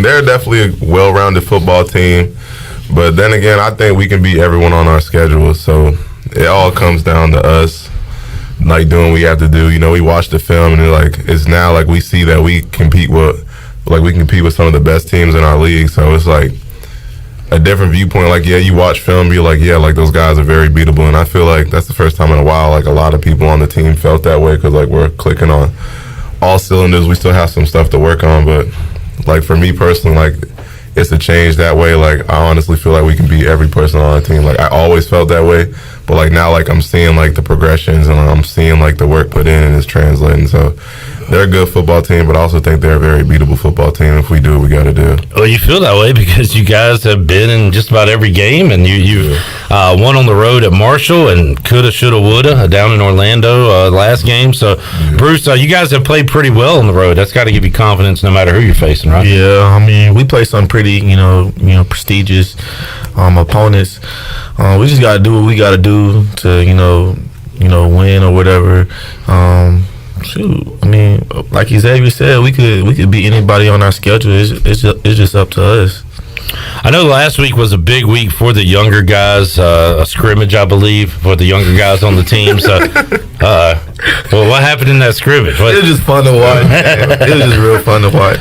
Who, and I asked the other guys about this, I'll ask you guys, who kind of stood out? That's a great showcase game for these younger players to say, hey, coach, look what I'm doing out here. So who impressed you older gentlemen during that game? I mean, it was quite a bit of guys that, you know what I'm saying, that that did what they were supposed to. It was just fun to watch. I can't really like, oh, he did that. A lot of them did good, It was pretty fun. Xavier. Oh, what happened? Nothing happened.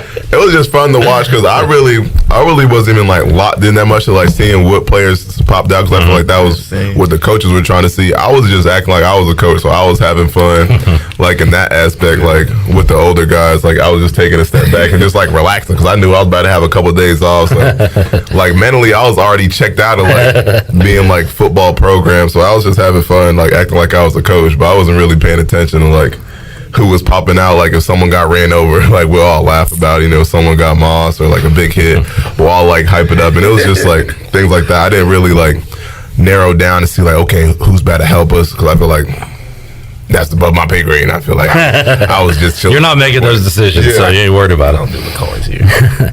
And Bruce, you played so early on in your career at linebacker. We talked about Xavier position change and everything, but like Xavier, were you ever in that spot where you were kind of saying, hey, look at me, coaches, look what I'm doing, or, to try to get their attention to practice? As a younger player. I feel like no. I feel like I knew what I can do, and I just feel like my work ethic translated to that. Like I never was like, hey, like do this. I was always like I'll show you what I can do and like prove myself to you, like that I'm a valuable player and like a valuable person to this team. And like that's always been my mindset, like head down, always working, like just show what I can do. And like those good things come to those who wait, and the good things come to those who work hard for it. And that's just what I live by, and I feel like it helped me out most of my career. You guys always have that next man, next team up mentality, so 1 week at a time, but you got a really quick turnaround to a Thursday night game. I know Coach Houston said you've looked at USF a little bit, so all the focus is on Houston right now, but what's that like playing 2 games in a span of, 4 or 5 days? We better find out. I ain't know how to do it. All right, we just ask you afterwards. Yeah, we just gonna have to adjust accordingly, man. You got a good road environment followed by a blackout at home, so it should be.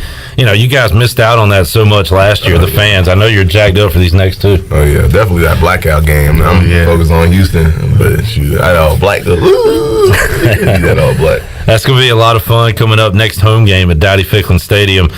Bruce, Xavier, we'll wrap it up here. What are you focusing on the next few days as you prepare for Houston? Now that mental break's over, I'm right back to my normal me, watching film, breaking down, seeing ways I can get better, seeing their tendencies, looking at the O-line now because, I play multiple positions. So like just looking at like the tackles and like seeing their tendencies, watching their first step, shoot their hands high or low. So just like breaking down in depth, like further than what the coaches are showing us to help better myself and then help better the team overall. And Bruce, a lot of these teams you see every year, it seems like we hadn't seen Houston in a while on the schedule, right? Yeah, it's been a minute. I haven't played them since my freshman year. So, and I don't know how far are you away from Houston? Were you? Yes, no, it was my freshman. It was my freshman year. I mean, oh yeah, you're right. Well, I haven't played them at home since my freshman year. Now the classifications have changed. I don't know what year you guys are anymore. I'm talking about at home, like their home. Like, his home. Yeah. Oh dang, I am from Houston. How close? So were you from Houston itself? So I'm from Houston. You got a family and friends who'll be at this one? Yeah, I have a lot of family and friends that's going to be at this game. Awesome. So extra important for Bruce Bivens. Xavier Smith, Bruce Bivens here in the Pirate Radio studios. Xavier, when are you going to get your own show? Because you carry this thing. I feel like I don't even have to be here. I mean, whenever someone gives me that opportunity, anyone wants to, I'm willing. Guys, I appreciate you coming up. Good luck this week. Have a good trip there, and we'll talk to you next week. Yes, sir. Appreciate you guys. Thank you. The Players Lounge with Bruce Bivens and Xavier Smith. Big one for Bruce, heading home to that Houston area to take on the Cougars coming up this Saturday. Once again, we're with you at 4 o'clock on the Bud Light at noon on the Bud Light pregame tailgate. Kickoff is at 4 o'clock, and we'll have a evening edition of the U.S. Sailor fifth quarter call-in show around 7:30 or so. Whenever that final whistle sounds, we kick it off right here at Pirate Radio. Let's take a timeout. We'll come back. We'll wrap up hour 2 talking NFL and get you to hour 3 where we will hear from Holton Ahlers and plan to hook up live with CJ Johnson as well. All that's still to come, plus a giveaway. More to go on Pirate Radio Live here on a Monday. Back with you after this.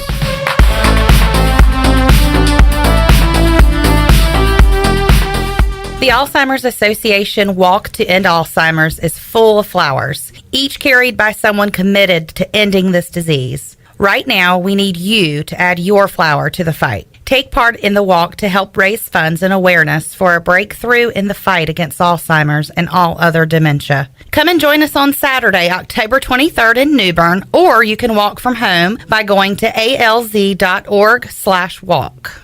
Hello, this is Talbot Green with Angel Oak Home Loans. Now is the time to take advantage of the opportunity to buy more home or refinance your current mortgage at historically low rates. The combination of our local team's experience and Angel Oak's wide offerings of products from standard conventional, government, and portfolio loans has something for most financial situations. For more information, call Talbot Green, Joanne Weir, or Wanda Hager at 751-2060. NMLS 1719250, Equal Housing Lender. UBE and PirateWear.com is excited to offer Pirate Nation the largest selection of new ECU merchandise and tailgate supplies ever. UBE has the best prices in town, so that makes UBE your one-stop shop for all things ECU. UBE does daily restocks of Champion, Adidas, and Under Armour. Don't forget to bring your young Pirates in to plunder the Crow's Nest, which is the only kids store dedicated to ECU. Plenty of free parking uptown in Greenville. Visit them at PirateWear.com. Go Pirates! Guess what, Greenville? Calzones are back. Community Calzone is the only restaurant in town specializing in calzones. Choose from over 50 different calzones, or you design your own with unlimited options, including vegetarian. Community Calzone also features wings, huge salads, and more. Plus, they deliver to almost everywhere in Pitt County. Located on Greenville Boulevard next to Ashley Furniture Warehouse, they're open for lunch, dinner, and late night for dine-in, pickup, or delivery. It's Community Calzone. Every team knows that the two-point play can be a winning move. That's why I'm here. State Farm agent Timothy Sawyer and my team are here to help you go for two by combining your home and auto insurance. It's a great call that saves you time and money. So go for the win and score some savings by combining your home and auto. It's just another way we're here to help life go right. Call me, Timothy Sawyer, at 493-0002 today. Pirate Nation, the newest sports bar is Cougars Bar and Grill, offering gourmet burgers, hot dogs, and wings with unique flavors Greenville has never seen. Pirates like to drink too. Cougars Bar and Grill offers a selection of 10 beers on tap and over 50 different craft beers. Come check us out at Cougars Bar and Grill, open Wednesday to Sunday, 11 to 11, located at the shopping center next to Krispy Kreme. Check us out on Facebook and Instagram and be on the lookout for Cougars Cash hidden around downtown Greenville. Cougars Bar and Grill, the plunder never tasted so good. The UPS store in Winterville is now open on Fire Tower Road, across from Marabella Pizza and beside Subway. Trust the UPS store in Winterville with pack and ship guarantee and same-day printing. When it comes to shipping, the UPS store in Winterville has everything you need in one place. The boxes, the packing material, and all the assistance along with on-site notary, passport photos, and business and printing service and freight. The UPS store, now open in Winterville 7 days a week. The UPS store in Winterville is your premier location. Go Pirates! While you're sleeping, our whole hogs are slow cooking over wood to create that bite that Eastern North Carolina is known for. I'm Sam Jones, and for more than 3 generations, my folks have been the torchbearers for what whole hog barbecue is supposed to be. At Sam Jones, you'll find plenty of smoke, but no mirrors. Everything, and I mean everything, is made fresh daily, including our sides, sweets, and sauces. Come on over and see us at Sam Jones Barbecue, and I bet you'll be able to taste our passion in just one bite. Sam Jones Barbecue, Fire Tower Road. Pirate Radio. We're going to be bigger, faster, stronger, and older. That's always a good combination. The voice of the Pirate Nation.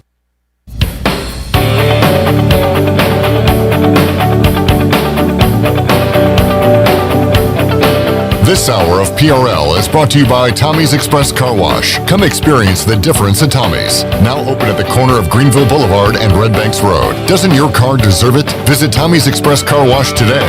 Now back to the show. Welcome back. Be sure to check out David Price Construction for all of your commercial or custom residential renovation and building needs. Run by ECU alumni, David Price Construction specializes in commercial projects, maintenance on facilities, and large-scale residential renovations and additions. David Price Construction, the proud ECU Home Services partner. Give them a call today at 919-292-5532 or visit them online at davidpriceconstruction.com. Now let's head back into PRL. Here's Clip Brock. Alrighty, back with you on Pirate Radio Live. Thanks to Tyler Sneed, Rajay Harris, DJ Ford, Bruce Bivens, Xavier Smith for joining us in the Players Lounge as part of our Bud Light ECU report today. Holden Naylor's coming up at around 5 o'clock and expecting CJ Johnson around 5:30 to continue on with those chats. While we have a minute here to wrap up hour 2, let's recap what was a brutal week 6 for the teams here represented by us at Pirate Radio. Starting in the morning, didn't watch any of this game, between the Dolphins and the Jags. But the Jacksonville Jaguars snapped a 20-game losing streak. They still have not won in North America since week 1 of last year.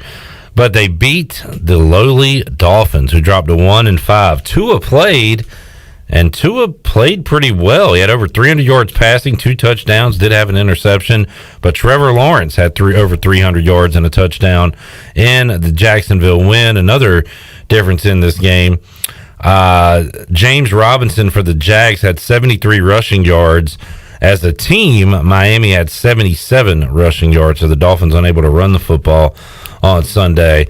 And both of these teams now in the state of Florida are 1-5, a lot different than the odds-on Super Bowl favorite, the Tampa Bay Buccaneers, who are up there with the Buffalo Bills, who are 5-1 on the year. Shirley, anything to add? Our defense sucks. Yeah. We suck. Yeah. End of story. Okay. Moving on. Let's talk to Panthers fan Chandler. The Vikings win a wild one in overtime. This game lasted like 4.5 hours, Chandler. Yeah, I mean, people had left tiebreakers, and the fans of the games at the 4:30 slot were already in their seats and cheering for their team at 4:30, and I was still sitting there watching the Panthers eventually lose the Vikings. I had moved on to the 4 o'clock games and finally realized the Panthers were still playing. That was before Sam Darnold hit Robbie Anderson for a touchdown, and then they got the 2 to send it into overtime. That was a great play, by the way. It was.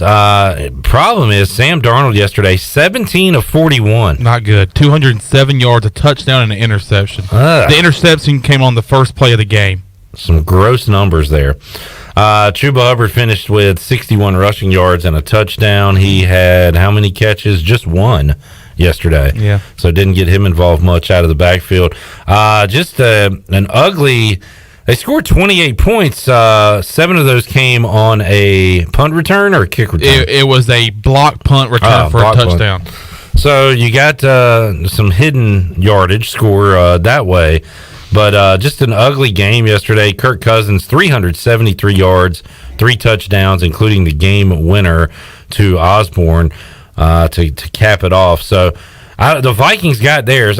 You were like the 12th person this year to say Justin Jefferson's their only good receiver and forgot about Adam Thielen, who had 11 catches, 126 yards, and a touchdown.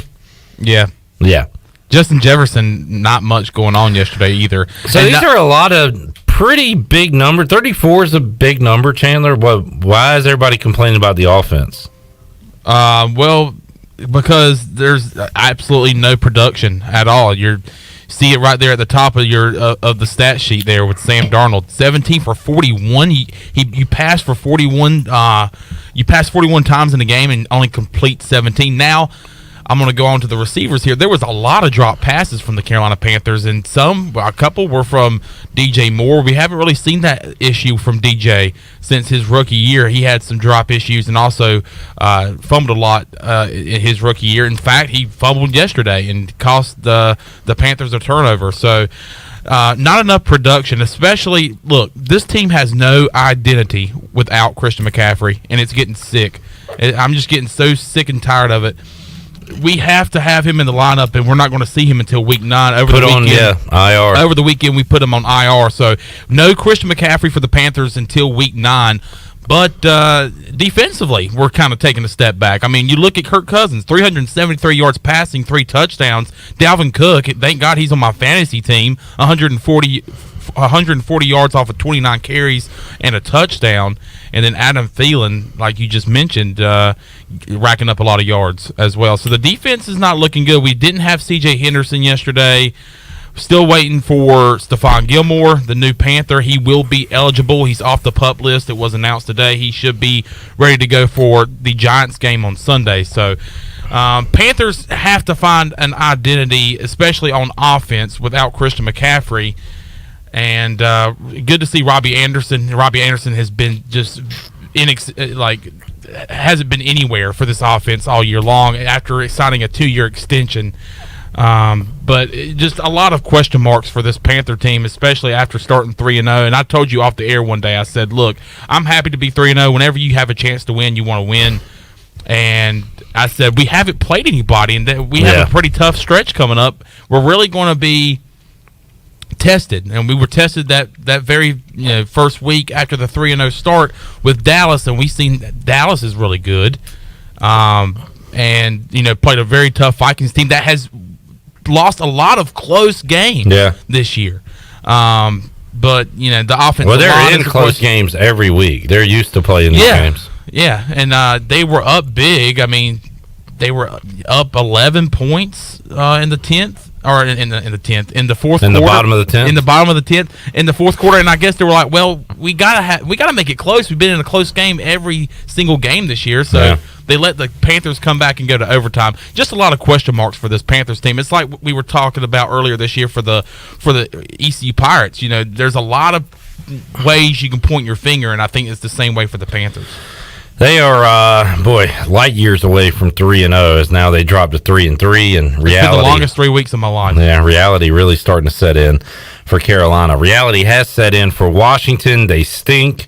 Washington was winning at halftime, 13-10, but Ron Rivera, great man, love the guy. I think he's a great guy. I think he's a great leader. I think the players certainly respect him and will play hard for him, but I'm about had enough of the settling for field goals. I don't know where that came from. Yet another punt inside the opponent's territory to give the ball to the Chiefs for them to just go down the field and convert every third down. And by the time we get the ball back, Heineke immediately throws an interception. But by the time we get the ball back, the game is over at that point anyway. It is just like caveman 1950s football. It's not going to win. It's not going to beat the Chiefs. I joked yesterday after either the second or third field goal attempt. I said, how many field goals does Rivera think it'll take to win today? Maybe around 11. Well, that would have been good. They would have won 33-31. They did not get an opportunity to kick that many field goals. Patrick Mahomes was good in the second half. Chiefs tried to give it away in the first half. Mahomes had a terrible pick. They were just kind of toying around. Not even really going to get into the Sean Taylor, the farce that was his celebration. Disgrace. Yesterday. I mean, the whole thing is an absolute joke. Probably going to get more emails come out with Bruce Allen when he was there. And, it's just going to continue to be a black eye. I don't know how many more players they can honor to try to distract people from looking at how bad Dan Snyder and the organization was and really still is. So Washington loses to the Chiefs. Is he a sweatshirt guy? Yeah, I mean, I didn't even care that much about that. Yeah, that he's wearing. I mean, it's definitely the least concern. What a joke. So I still don't know what to think about the Chiefs, though. They are just, I guess they're going to sleepwalk through the regular season and hope they get in the playoffs and try to turn it on there. I don't know. I think the sleepwalk thing is, I don't know. The first couple, because they had losses to the Bills, had lost to, I can't remember, another good team in the league. And you're like, we talk about sleepwalking, but that first half against the first half against Washington, I remember telling somebody at Tiebreakers, I was like, all right, is the Chiefs good? Or do they suck? Yeah, they lost to the Chargers, lost to the Ravens, lost to the Bills. And the Chargers got blown out yesterday, right? So, the Raiders are not going to be a factor, I don't think. The Broncos certainly aren't. So, it's going to come down to the Chiefs and Chargers there in the West. And I don't know if the Chiefs plan on, going 500, they're not going to make a wild card, so they're going to have to focus on the division. And what does that make them now? 3-3? Yeah. All right, I can just totally see them going on a streak.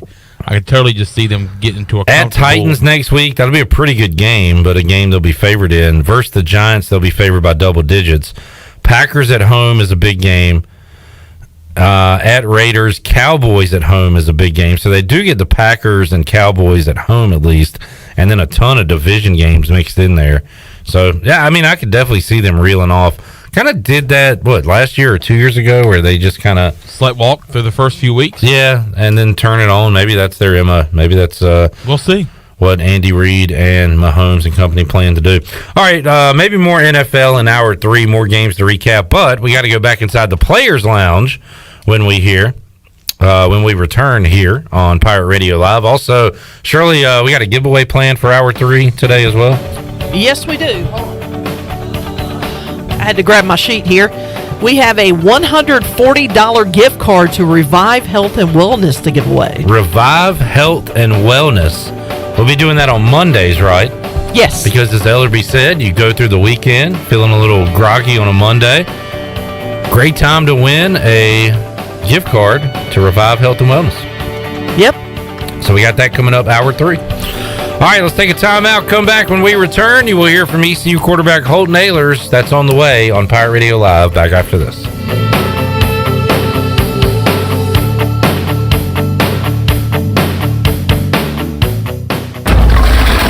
To some, that may just sound like ice hitting heavy-duty plastic. But to a Bud Light legend, it's a signal that says it's time. Time to dust off the barbecue tongs and load up the cooler with 37 Bud Lights and an assortment of dips. Because it's time to take back all the fun we've missed. Welcome back, Bud Light legends. Let's take summer by the coolers. Cooler up at BudLightLegends.com. Enjoy responsibly. 2021 AB Bud. Tommy's Express Car Wash is the car wash Greenville is talking about. At the corner of Red Banks Road and Greenville Boulevard, this state-of-the-art wash will keep your car looking great. And now Tommy's has just launched its new 2.0 Tommy's Express app. And anyone who downloads the app now will receive 30 free days of washing with their top-of-the-line wash, the Works Wash. Download the Tommy's Express app now by going to your app store or visit them on location, open 7 days a week at the corner of Greenville Boulevard and Red Banks Road.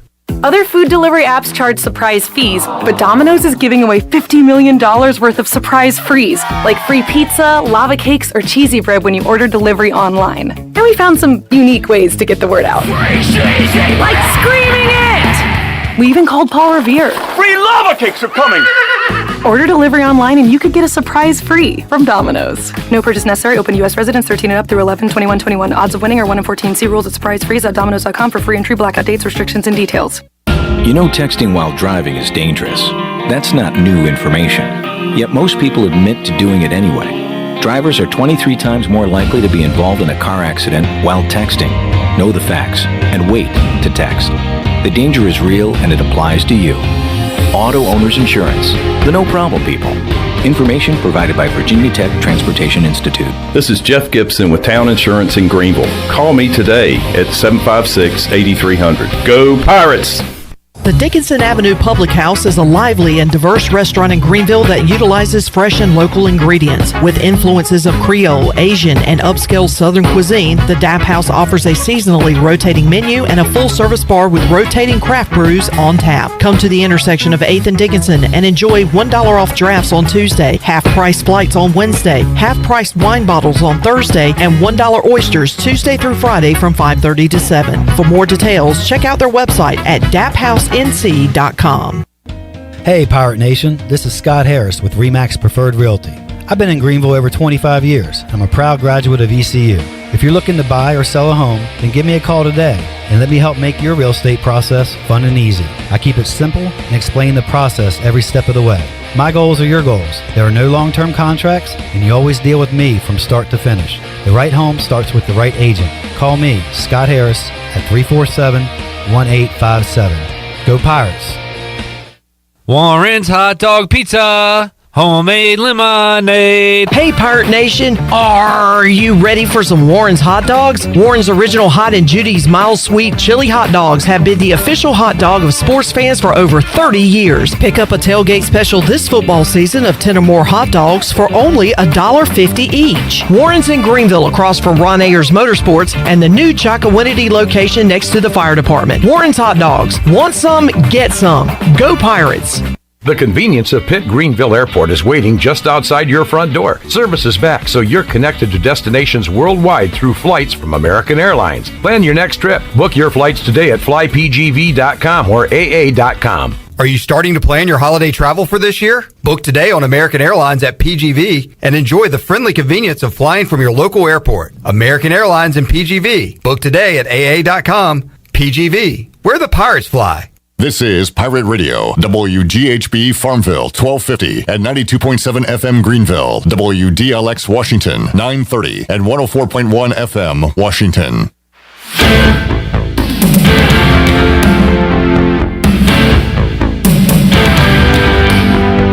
You're listening to Hour 3 of Pirate Radio Live. This hour of PRL is brought to you by Bud Light, reminding Pirate fans to stay in the game and drink responsibly. Bud Light, the official beer of the ECU Pirates, and proudly distributed by Carolina Eagle Distributing since 1989. Now, back to the show. Welcome back. Tommy's Express Car Wash. Come experience the difference at Tommy's. Now open at the corner of Greenville Boulevard and Red Banks Road. Doesn't your car deserve it? Visit Tommy's Express Car Wash today. Now let's head back in to Pirate Radio Live. Here's your host, Clip Rock. All righty, half the season in the books, half to go. Pirates with a 3-3 record. And here's how the schedule sets up the second half of the season. The Pirates on the road at a good Houston team, sitting at 5-1 right now. After that, they play a bad South Florida team on a short week at Dowdy-Ficklin Stadium, but it'll be a blackout for the 7:30 game on ESPN coming up October 28th. Then they have yet another very winnable home game. We got over the Temple bugaboo last year, played them on the road. They were down to like their fifth string quarterback or whatever, barely played that game, and the Pirates were able to win pretty convincingly. And also had the COVID issue before the game. Yeah, they almost didn't play the game. There was a delay there in Philadelphia that day, so they were able to play it. Pirates were able to win it. So I feel pretty confident for the first time in a long time when Temple comes to town on November 6th. Then back-to-back road games at Memphis. It was good, but not unbeatable on the 13th of November. And then at Navy, who is not great, but getting better, it seems. The Pirates had a chance to beat them last year. Did not have Holton Ahlers, Mason Garcia making his first start, and the offense couldn't get much done that day. Defense played very good against Navy last year. They repeat that performance, they can win the game in Annapolis coming up on November 20th. And then the tallest mountain to climb, November 26th. On Friday. It's either going to be at 3:30 on ABC or ESPN, or at 7 o'clock on ESPN. It's going to be East Carolina and Cincinnati, and at that point, we're projecting the Bearcats to be undefeated, top 5-ish, trying to pad their resume to make it to a playoff. The college football playoff. So that's what's left to go for East Carolina. You win this game against Houston this week, you're feeling really good about where you are when it comes to making a bowl game. You lose this game, well, you've got a couple of must wins with USF and Temple the following weeks. Let's hear from East Carolina's starting quarterback, Holton Ahlers, who dropped by the Fix and See Live line earlier today. We met with him on the phone and talked some Pirate football, talked bye week and more, and here's how that sounded. What's up, Cliff? How you doing today? I'm doing good. I watched 48 hours of football and 6 or 7 hours of baseball over the weekend, Holton. So my normal routine. How about you? What'd you do this bye week that maybe you're not able to do during a Saturday during football season? Sounds about right. I woke up about 10:30 and turned on College Game Day and stayed there till about 9 o'clock at night. So sounds I did about the same thing you did. Living the dream. Hopefully you got a few workouts in. I did not do that over the weekend, Holton, but nice, I'm sure, for the body to get a rest this weekend. I know Mike Houston talks about, physical health and mental health a lot. So how much is your body a focus, as you go through the season and especially on a bye week? It's huge. It was kind of big for our bye week to fall the way it did, right dead in the middle of the season. So, it was good for us. And kind of like you said, mentally too, just to kind of get away and to rest a little bit like that and not have to worry about a game plan, at least for Friday and Saturday. We looked at Houston a little bit last week, but just to be able to mentally lay back a little bit and relax was good for the team and good for me especially. Holton Ahlers joining us. Holton, sounded like last week was a big week for the younger guys on the roster, and the guys had a scrimmage during the week last week, and you faced some of these guys on scout team. Who are some, I don't know, maybe the stars of tomorrow or behind the scenes right now this year practicing against y'all every week. So, I don't know, any young guys catch your eye during the bye week practices?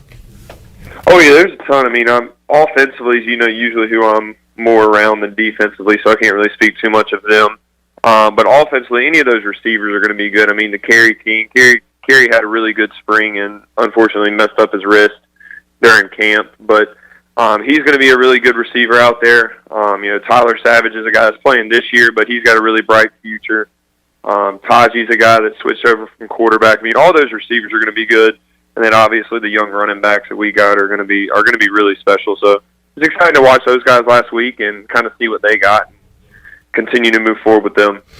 Holton Ahlers joining us. Holton, last week we put it out to the listeners on Facebook, on Twitter, and folks that tune into Pirate Radio, the grades for East Carolina offense, defense, special teams through 6 weeks. And, us talking heads, we love stuff like that. It's only fair to ask you, Holton, how you think you graded. You're probably harsher than the people out there on yourself, I would imagine. So how about through 6 weeks, Holton, 6 down, 6 to go? How would you grade yourself in 2021? Yeah, I don't really look too much into that. The only grade that really matters to this team is that we're 3-3 right now, and trying to get that 6th win, trying to get to a bowl game. But obviously, I'm always going to want to be better. I know I can be better, and each week I tell you guys that that's the main focus is to be better and to get this team to wins. And so that's my main goal right now, is just to focus on that and push that. Kind of like you said, that's something more that the outsiders look at and analyze, I guess, more than inside they do. But we're 3-3 right now going into the last stretch of the season, and if you would have told us that at the beginning of the year, we would have probably took it, say that everything's still in front of us. So that's what we're going with, and that's what we're working towards. Yeah, I mean, you'd like to be 6-0, 4-2, 5-1, but Holden, you were saying bowl game, 6 wins. Let's get to a bowl game before the season started. I mean, back in August, probably before that, all off season, I would imagine. So the fact that you're 3-3 right now, it's got to be exciting for you and these upperclassmen, these leaders, that your goal to finally get this group to a bowl game is still very realistic and attainable at this point in the season. It is. I mean, that's something we talk about daily, and something we've talked about daily for years now, and that's been our main goal, because that's something that, I mean, going into a lot of these bye weeks since I've been here, we haven't had that goal still in front of us, a realistic one at least, and to have that in front of us, to just get 3 more wins to get us there is something that I can't imagine, the excitement around this town being, and especially for me and my family, and really the senior class who's been through a lot here to do that. Holden, you got to be a confidence booster that you've gone on the road. You had the neutral site game against App to start the year, but to go on the road and beat Marshall, and then to go on the road and be there at the end, and woulda, coulda, shoulda in Orlando against UCF. But you guys have played pretty well this year away from Dowdy-Ficklin Stadium. So, does that give you extra confidence heading into this Houston game coming up Saturday? It does for sure. I mean, I think we've been in environments, especially being big time environments. Marshall was, one of the most hostile places I've been here. They have a really good home crowd, especially with kind of the rivalry that we had, and then obviously the Charlotte game as well, and then UCF. Everyone knows about the Bounce House and that environment. So we've played in some big time environments versus some good teams, and I think we're battle tested and ready to go down there in Houston and put up a good fight. Holden Naylor's joining us. Holden, I've watched Houston play one time this year. It was week 1 against Texas Tech. They have not lost since that loss. And for folks that haven't seen a lot of them this year, I'll include myself in that. You'll probably be pretty surprised when you look at the defensive numbers. They are giving up 16 points a game, just over 100 rushing yards a game, and only 156 passing yards a game. So you think Dana Holgerson, you think Houston, you think wide open offense, but man, these Cougars are playing defense. Holden, you've dove into them a little bit. What are they doing to stymie offenses there on that side of the ball at Houston? Yeah, they're big and fast and physical. They're everything you kind of want in defense. And the first thing that you turn on the tape you see is that their speed. They got really good speed. They play really well and physical together. Like you said, they're one of the top 5 defenses in the nation right now. So it'll be a good test for us. But we got the guys to go up there and make plays, and it'll be a good challenge for us. Holden Naylor's joining us on the Fixed NC live line. It'll be East Carolina and Houston, and then a quick turnaround. Holden, and Mike Houston was asked about this last week at practice. You guys have already at least a little bit looked ahead to South Florida just because you've got that quick turnaround. So it's going to be a pretty frantic week and a half for you guys to play 2 football games. Yeah, it is. But that bye week we kind of did look at South Florida a little bit just to get ahead, because those Thursday night games, they're quick. Once you finish that Saturday game, you kind of like you said, you turn around, it's already the day before the game, and all the prep is already in for it. So it's going to be a quick turnaround, but they have it too. It'll be a fair game.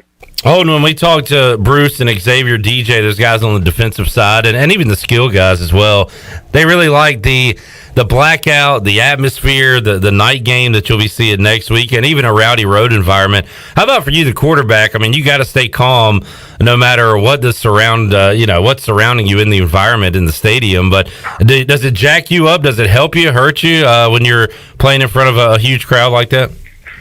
Oh, it's hard not to get jacked up. that's what you play the game for, is to play in front of crowds like that and environments like that. And honestly, I like playing in front of environments like that, especially as an away team. It's just fun to go down there and put up a fight. And at the end of it, if you're the team standing with the win, it's even better. Quiet the crowd. So that's just kind of what you play for.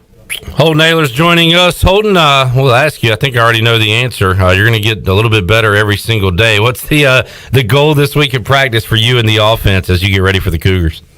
That's it. Just go up there and put our best performance we have out of the year, and get the guys to go up there with me and ready to win this thing, and get to our 4th win and keep stacking it up to a bowl game. So that's the goal every single day, and that's what we're going to continue to do. Looking forward to a good one on Saturday. We'll be with you at noon on Saturday, getting you ready for the 4 o'clock kickoff between the Pirates and the Cougars. Holden Naylor's joining us. Holden, have a great week of work, man, and we will talk to you again next Monday. We appreciate your time. You too. Thanks, Clip. All right, there is Holton Ahlers joining us today inside the Players Lounge on the Fixed NC Live line on a Monday edition of Pirate Radio Live. Looking at the UB stat sheet on the year, Holton Ahlers has 8 touchdowns to 6 interceptions. He's thrown for just under 1,500 yards, 1,485 on the year. That completion percentage sitting at 60%. I talked to Tyler Snead earlier today. He's 2 for 4 on the season, 102 yards and 2 touchdowns. One of those incompletions fell at the feet of Rajay Harris. We talked about that one earlier when those two guys were in here. Mason Garcia's thrown 1 pass for a touchdown. It was a 14-yarder to Ryan Jones. You would think Tyler Snead was the backup quarterback. He's thrown more passes and has more touchdowns than Mason Garcia. Garcia apparently was banged up in the UCF game, and they took it easy on him, at least at one practice last week. But I think we'll see that package once again, the Mason Garcia package, and whether he runs or throws, that remains to be seen. But I don't know. Maybe I wonder. Again, I brought this up last week, but how many of these younger guys do we start to see sprinkled in, or is it still the Harrison Mitchell show at running back? Is it still just Snead, Audie, CJ, and a little bit of Josiah Hatfield at receiver, along with the tight ends? But at those skill positions, it has been kind of the starters, and that's about it. Yeah, we discussed that last week. We're trying to talk about some of the guys that could come in. Savage, Burnett is hurt though. I think he's out the rest of the year. Tajee Hudson, maybe he's coming along slower at receiver, still kind of picking up that position. I'm still looking for Pop McKay. I know, at running back. Yeah, and again, like if Mitchell and Harris, at that point, it just comes down to like, do you want to get your freshmen some looks? Because if Harris and Mitchell are healthy and fresh, and these coaches have done a fantastic job of keeping them fresh because they have split it pretty much down the middle with their carries and touches. But if they're healthy and fresh, why not just keep riding with them other than to see the freshmen out there on the field? I don't know. It's a tricky spot if you're, Chris Foster, Donnie Kirkpatrick, Mike Houston, to look, if your top guys are ready to go, why take them off the field? Absolutely. So it's a tricky situation to be in, but maybe we will see more of Pop. I say more of. Maybe we'll see him, period, because we haven't seen him at all. And I think either Snead or Harris or both mentioned his name today as far as looking good, standing out during the Youngsters Week last week, where they had a scrimmage and kind of put their talents on display in front of the coaches. All right, let's take a time out. Here's what we shall do. We'll come back. We're going to talk to CJ Johnson around 5:30 on the Fixed NC Live line. So we'll have a chat with CJ back inside the Players Lounge. We'll talk more NFL. If you want to chime in, you can do so, 317-1250. Let's take a break, Shirley. We'll come back at the end of next segment. We'll make somebody a winner. Got a big giveaway here on a Monday. We'll take a timeout, come back, and have more for you after this.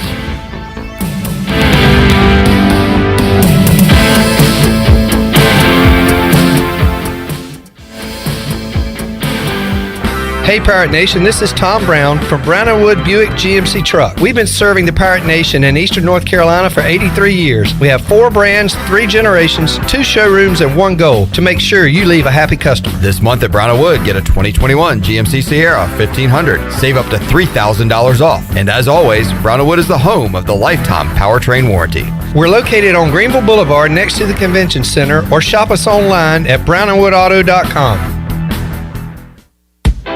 The Buccaneer Music Hall is your beacon of music in the land of pirates and ENC. Open 7 days a week from noon until 2 a.m., the Buck features live music every night of the week.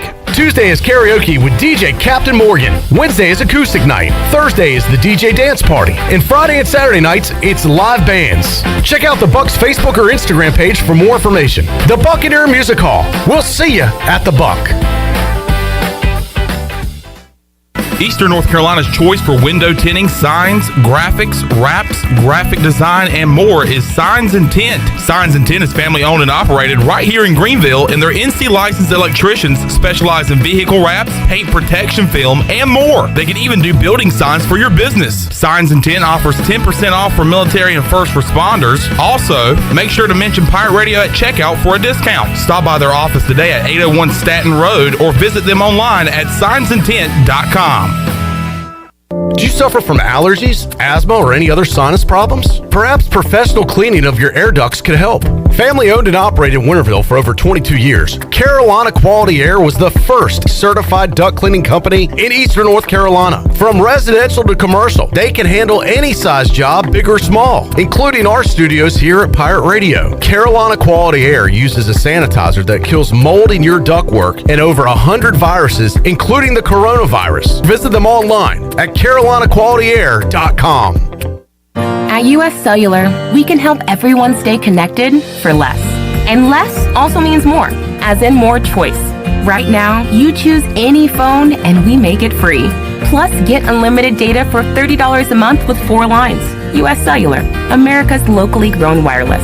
Terms apply. See uscellular.com for details. Now that life is returning to normal, we have found a lot of good things that came from the pandemic. One of them is not having to go to the wireless store anymore. The Cellular Warehouse team has been in the business of delivering phones to your home and office for 20 years. People found out about our free delivery service and love the ease of getting a new phone, tablet, or hotspot. Call Toby Williams today at 252-799-7051 so you can start experiencing the joy of never going to a wireless store again. Cellular Warehouse, your local U.S. Cellular authorized agent. Hey, this is Troy D., proud ECU grad from the class of 94. And if you know me, you know I love the 90s here at ECU. It was some of our glory days, including bowl games, the Peach Bowl, and even a March Madness appearance. Relive those days with my friends from Tailgate Classics. Tailgate Classics is a cool retro store with all types of merchandise, including the 90s ECU vintage tees and hats. Check out Tailgate Classics in person, 304 Evans Street, or online at shoptailgateclassics.com. Tailgate Classics, bringing back the throwbacks. Well, the secret is out. CD's Grill has the best breakfast in Greenville. Start your day with a made-to-order breakfast Monday through Saturday at CD's Grill. Plus, you can enjoy lunch Monday through Friday. And their lunch specials are always a huge hit. Monday, it's barbecue chicken. Tuesday, pork tenderloin and gravy. Wednesday, chicken and pastry. Thursday, barbecue pork chops. And Friday, it's spaghetti. CD's Grill on Fire Tower Road in Winterville, near Evans Street. Stop by CD's Grill for the best country cooking around. This is Touchdown Tony Collins, and you're listening to Pirate Radio, the voice of the Pirate Nation.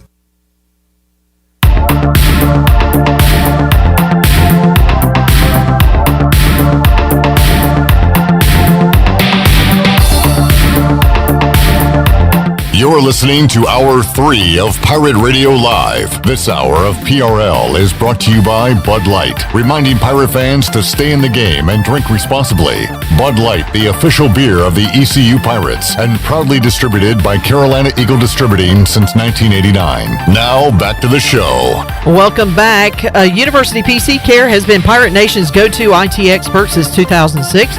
University PC Care is the local tech support experts for any of your business needs. Let them take care of it so you can take care of business.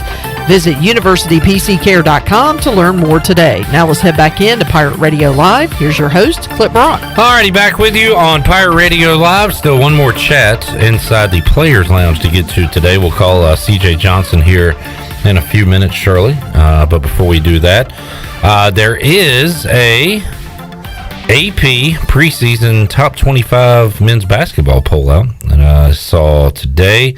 The Pirates not in the top 25 this year. What? Yeah.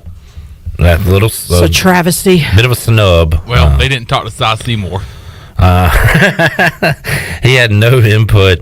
The number one team was the number one team most of last year and almost got it done in the end. Gonzaga. The Zags are number one. Who won the championship last year, Chandler? Oh, my God. Why can't I not remember this? Oh, this is good. Oh, was it Baylor? Yeah.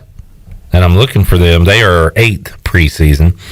Top 10 looks like this. Zags, UCLA. That was the great Final Four game, right? UCLA was a play-in game. Oh, and made a run. It made a run. Yeah.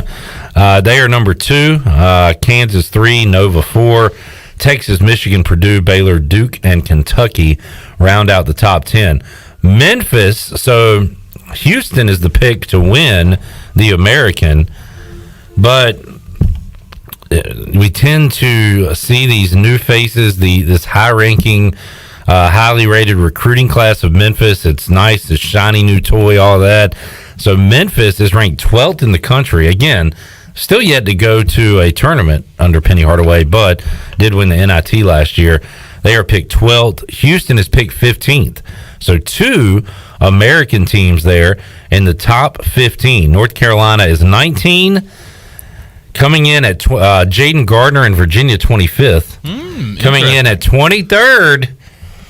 Now, usually, if I pick a rando team, I'll just ride with them 1 year and find another. Oh, wait. Can I guess who this is? But I might have to keep my love affair with this team going for another year. Bonnies? St. Bonaventure, number 23. Wow. Preseason. Congratulations. So I think I'm gonna follow another year of Bonnie Ball. Was it Xavier that you followed a couple years ago? I went Xavier 1 year, and they ended up being a number 1 seed in the tournament, having like their best year ever. And I think they lost to Florida State like in the round of 32 or Sweet 16 or something. But Bonnie's got a terrible draw with LSU. They were underseeded, got screwed. I think we took them anyway. Maybe a preseason top 25 will help them from getting screwed in the tournament this year. So the Bonnies, good to see them represented at number 23. Let's see, any teams from the American receiving votes? That would be a no. So that is the top 25 poll that came out, the AP top 25 poll earlier today. Shirley, see if CJ's ready to go, and we can talk to him for a few minutes here. Great sports night tonight on the Buccaneer Music Hall scoreboard because we got Game 3 of the ALCS. It'll be the Astros on the road at Fenway to face the Red Sox, who have been pounding. The Red Sox, with grand slams in the first and second inning, had a lead in Game 1 before, I believe, a Carlos Correa home run changed all that late in that game. But it is 1-1, the series tied, and a good Monday Night Football matchup. The Titans, if they win this game, they could be looked at as potentially for real in the AFC. They're 3-2, but they've got the 4-1 Bills, who have not only won 4 in a row, they have blown teams out. So that'll be the matchup tonight on Monday Night Football. You can hear it right here on Pirate Radio, 6 o'clock on Pirate Radio tonight. You can hear the Brian Bailey Show with head coach Mike Houston as they talked about the first half of the season, looked ahead to the second half, and we'll do that right now as we continue on in the Players Lounge with East Carolina wide receiver C.J. Johnson, who joins us on the Fixed NC Live line. C.J., good to talk with you. How you doing today, man? Hey, I'm doing good. How are you? Hey, doing great. Coming off a bye week, so hopefully you're refreshed, recharged. CJ, how did you spend your bye week? What'd you do this weekend? Oh man, I didn't do much. I just chilled with the family and had good dinners. Really. You know, it's funny. That's exactly what DJ Ford and Tyler Sneed said earlier. They ate good over the bye week. Some fried chicken in there, some of Grandma's cooking. So, what'd you eat on that was good, CJ? I had barbecue ribs. I had, the grandma's finest. Now, can you always do that, or is that kind of just a bye week thing? Can you eat like that every weekend? Oh no, I wish I could eat like that. I'll be going out there at 2:30. Yeah, right. Yeah, it might slow you down a little bit. CJ Johnson joining us. CJ, last week we gave out some grades. We asked the listeners and viewers to hand out grades to the offense, defense, special teams. So it's only fair to ask you how you think you've graded out this year. 16 catches, 217 yards, 1 touchdown. Obviously, you want those numbers to be a lot better, CJ. But overall, how do you think you and the offense has performed? And then the second half of the year, what do you want to see from this offense? I feel like there's been sparks from the offense, most definitely. Just showing what we can actually do. But I feel like we can most definitely be better too, like third down conversions and in the red zone. No doubt, third down has been an issue for this team. Now, you kind of masked that a couple weeks ago against Tulane because you were so good on fourth down. But third downs have been an issue. And CJ, this defense that Houston has, surprisingly good this year, giving up 16 points a game. They've been really stingy. I know you've looked ahead at them a little bit. So what have you seen on film from Houston? What do they do well? Like they said that they're the, what did they say, number 5 defense in the nation? Yeah, they're number 5 defense in the nation. So how we approach it is like any other game. Like the preparation and that you put in throughout the week determines how you're going to play on Saturday. And CJ, hopefully a good 2 weeks of practice, as both you and Houston having a bye week going into this game coming up on the road Saturday at 4 o'clock. CJ, it sounds like last week was a very important week for the younger guys on the team. I understand they had a scrimmage, so an opportunity for them to be highlighted. Anybody stand out on the offense or defense, maybe a Pirate of the future that we don't know yet? Anybody perform well at practice last week? Oh man, most definitely. The defense will never admit this, but I'm pretty sure offense won that. But a lot of boys stuck out, like Ryan Stubblefield. He the backup quarterback. He threw for, I think he threw 2 touchdowns in the scrimmage, and so we got a lot of like unknown talent on the team. Yeah, and looking forward to seeing those for the years to come. CJ Johnson joining us on the Fixed NC Live. On somebody said earlier, CJ, the offense, we've seen the sparks. The frustrating part is we know you guys can do it. It's just been a little inconsistent. So once it clicks, it's going to get rolling. We've seen that in a few games. What's the focus this week at practice and heading into Houston to make sure you guys are able to put up some numbers on Saturday? This week in practice, we're focusing a lot on just effort and execution. Because if you look back at our film and stuff, it's small details that we miss that take away from that big play. We've had a lot of big plays this season as well. So E and E, the 2 E's, effort, execution. Simple enough, CJ. Get those done, and you can come out with a victory at Houston on Saturday. Appreciate a few minutes of your time today, CJ. We'll let you get back to work, and we'll talk to you next week, man. All right, thank you. Have a good day. You too. Thank you, CJ. There's CJ Johnson joining us on the Fixed NC Live line as part of the Players Lounge. Guys ready to get back to work. Heard Xavier Smith say that during the scrimmage and everything, he was already he was like a coach, kind of a spectator at that point, kind of checked out and ready to go home and enjoy some family time.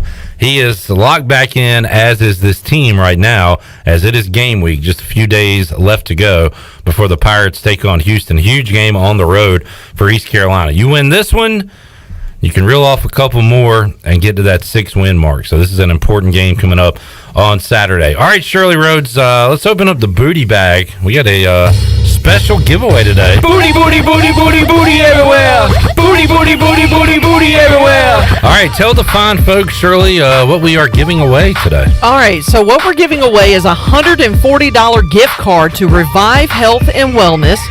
If you have ever felt tired, if you felt sluggish, down in the dumps, maybe hungover from a wild weekend. Wild weekend of partying. Yeah.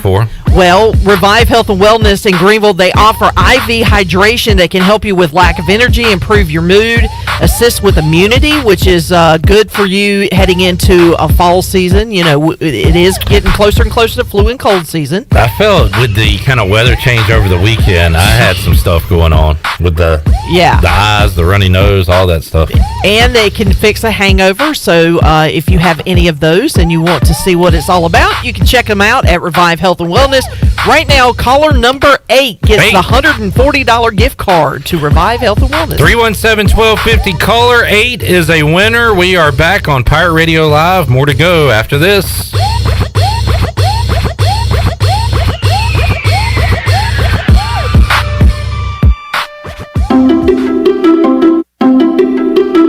That's for you.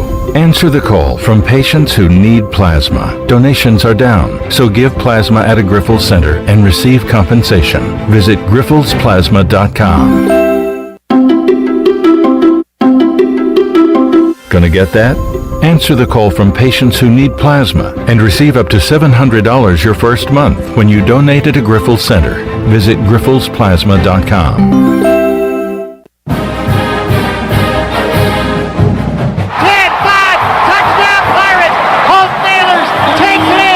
Pirate fans, single game tickets are on sale now for as low as $20 for 3 great games to come. East Carolina will take on the Bulls of South Florida, the Temple Owls for Hall of Fame weekend, and then Thanksgiving weekend, it's nationally ranked Cincinnati. For tickets, go to ECUPirates.com. You can paint this one purple. Have you been waiting to try CBD? E&S Hemp on Fire Tower Road in Greenville is the area leader in CBD. We want to educate you on how our products work with your endocannabinoid system. These products are all natural and non-addictive. E&S offers a variety of products to meet your needs. Tinctures, edibles, topicals, and even smokable items. Customer feedback indicates relief from stress, anxiety, fatigue, pain, and PTSD, just to name a few. E&S Hemp is located on Fire Tower Road. Also, check us out on our Instagram and Facebook pages. Hey, this is John Grillo, the Bagel Man. You know I love bagels. I don't settle for frozen bagels. That's why we make our bagels right here in Greenville from scratch every day. If you're coming into Bagel Man, you'll notice that there's some renovation going on. Our menu is bigger and better than ever. Our sandwiches, heroes, subs, salads, wraps, bagel dogs, fresh baked pastries, and our new coffee bar. Soon we're going to be opening for dinner. Don't forget Bagel Man for all your catering needs on Fire Tower Road in Greenville.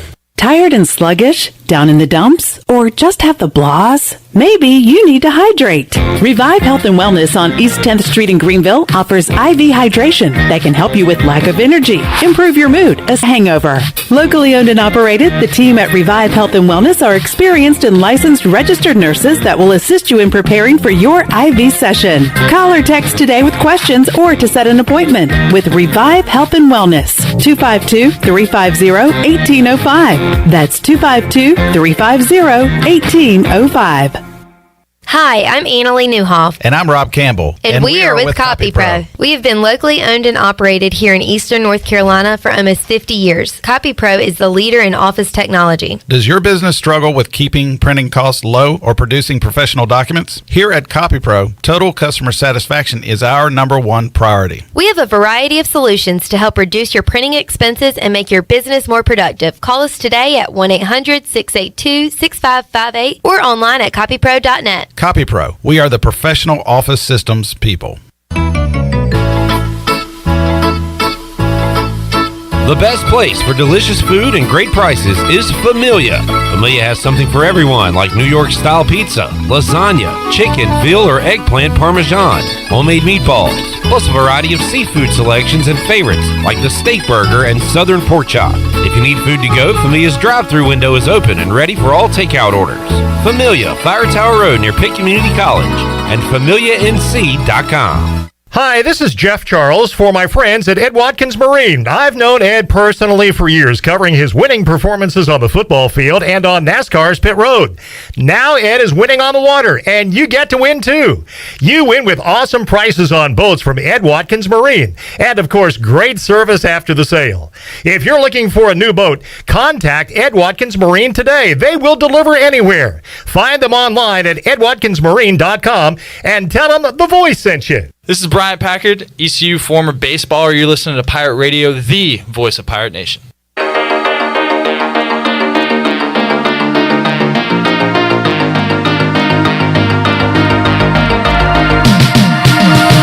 You're listening to Hour 3 of Pirate Radio Live. This hour of PRL is brought to you by Bud Light, reminding pirate fans to stay in the game and drink responsibly. Bud Light, the official beer of the ECU Pirates, and proudly distributed by Carolina Eagle Distributing since 1989. Now, back to the show. Welcome back. Orthopedics East End Sports Medicine Center of Greenville's new extended care clinic is now open Saturdays and Sundays from 10 a.m. until 2 p.m., so you can avoid the emergency department for any urgent orthopedics care. For more information, call 757-2663 or visit orthoeast.com.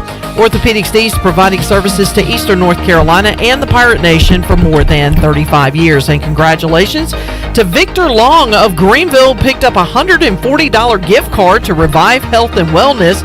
Are you tired, sluggish, or down in the dumps? Then maybe you need to hydrate. Revive Health and Wellness in Greenville offers IV hydration that can help you with lack of energy, improve your mood, assist with immunity, and even fix a hangover. The team at Revive and Health Wellness are licensed and registered nurses that will assist you in preparing for your IV session. Revive Health and Wellness, located at 2710 East 10th Street in Greenville, or online at revivehealthwellness.org. Now let's head back into PRL. Here's Clip Rock. Alrighty, back with you on Pirate Radio Live. I'm assuming you have to like make appointments with them. Do they have like a drive-through where you could stick your arm out, get hooked up, and then feel good the rest of the day? I don't know. I would assume the answer would be no. That's a hell of an idea. No drive-through. Although, that's a pretty good idea. Yeah. If you can get it to work. Clips drive-through IV, new business coming. Yeah. And we are not certified. It's all under the table. We just, That's a recipe for disaster. Don't tell anyone. Word of mouth, but only tell people you trust. On the low. Yeah. Secrets out. All right, awesome prize today. Congratulations to Victor Long. Have a chance next Monday too. Next Monday we'll the next 4 Mondays. We'll run it back. So that's exciting. Excitement time. All right, Pirates in Houston coming up this weekend. How did I ask you guys what you did during your bye week? No, you didn't. What'd you do? I'm trying to remember what I did on my bye week. Well, Friday night I was at Tiebreakers. I hung out there for a little bit. And then Saturday I did some work around the house. Just caught up on things like laundry and cleaning the house. Because when you have dogs like I do that shed pretty much all the time, you have to. There's a lot of dog hair you got to get up. Yesterday played a little softball. Softball Shirley. Getting ready to gear up for fall season, so we had a little practice. Was yesterday the nicest day of the year? Definitely for playing softball. It was awesome. Gorge. I went to Tiebreakers for a little bit, watched a little football. A little bit. Ran into Chan Man over here while I was there. And then I just hung out at the house the rest of the day. That was my weekend. I'm boring. Either I was staying away from Shirley or Shirley was staying away from me because I went to Tiebreaker Saturday. Hung out with Mully. So how was that? Mully was in a great mood because he had just golfed really good and some guy was talking junk to him on the course. So it fired up Mully. So he was in a great mood on Saturday. Oh, so he waxed him for running his mouth? Yep. Oh, yeah. Maybe we'll get the story this week on Pirate Radio Live. I ran into Mully Friday night. He was at Tiebreakers and I actually ran into him. I heard there was a big crowd on Friday night. Yeah, there was a big crowd. Yeah. Friday night. So yeah, I watched some college football there before the Braves on Saturday. Chandler, what'd you do? Saturday I went and saw Grandma at 12 o'clock. She had some chicken salad ready for me. It was delicious. I ended up staying there till like 4 o'clock. I was watching those first games. She was very confused on why I kept changing the channel because she would go, "Well, I thought you were watching such and such." I'm like, "Well, it went to commercial." Times have changed, Grandma. I got to keep up with 9 games. And I would go to Cincinnati and UCF, and she's like, "Well, good gosh, that Cincinnati team must be good." That fantasy draft that fantasy league I'm playing in, I got to make sure all my players are doing good. Checking them stats. Go ahead and continue. I saw my grandma over the weekend too. I got to update a conversation. But go ahead. But she was just very confused on why I kept changing the channel. And I had like 4 or 5 different channels to change it to, so she was getting all confused. But enjoying my time with her. I don't get to see her that much during football season, so. Then let's see. Watch the state game later that night. Watch the other games going on. Good win by State. I said I don't think this was the time for them to lose. It's going to happen later on in the season. They weren't ready to lose at BC. They dominated that game. They dominated 33-7 thanks to a lot of mistakes by BC. I actually had Boston College because I thought on the opposite end of the spectrum from you, I thought this was the time for State to kind of fumble and get a loss. So on the road at Boston College, they were 4-1. They've been doing pretty good this year, so I had State losing that game. But watched some of the Braves game, and I didn't even watch the end of it, but I did see that they won. And then on Sunday, I got up and came back here to Greenville. and I went to tiebreakers, and I enjoy going there and watching football. It's a great atmosphere, but it's always tough when you sit there for 4.5 hours, almost 5 hours, just to watch your team lose in overtime. But that was my weekend. All right. Sounds like a good one, Chandler. I saw my grandma yesterday. Went by there for a few minutes and asked her if she watched the Braves the night before because she stayed with her sister on Saturday night. She said yes, she watched it. And I showed her a highlight of the crowd. There's like a great crowd camera during the walk-off hit from Saturday. And I was like, and Riley hit it, and Ozzie came around, and she said, yeah, that little guy, he was smiling. He was smiling big, that little guy. Yeah. So I don't know if she knows Freddie Freeman, but like we got to talking about, because I guess my dad had told her I was talking about her on the radio. She said, I heard you were talking about me on the radio. And I said, yeah, about how we were Braves fans and all that. And then she started talking about like Maddox, Smoltz, Glavine. Like she still remembers all those guys.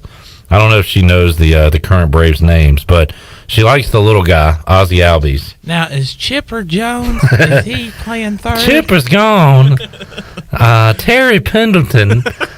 We used to love some Terry Pendleton. He might have been my first favorite player with the Braves because he was an MVP in the early 90s. So how old's your grandma? I don't know. She's an old lady. Her birthday's July 4th.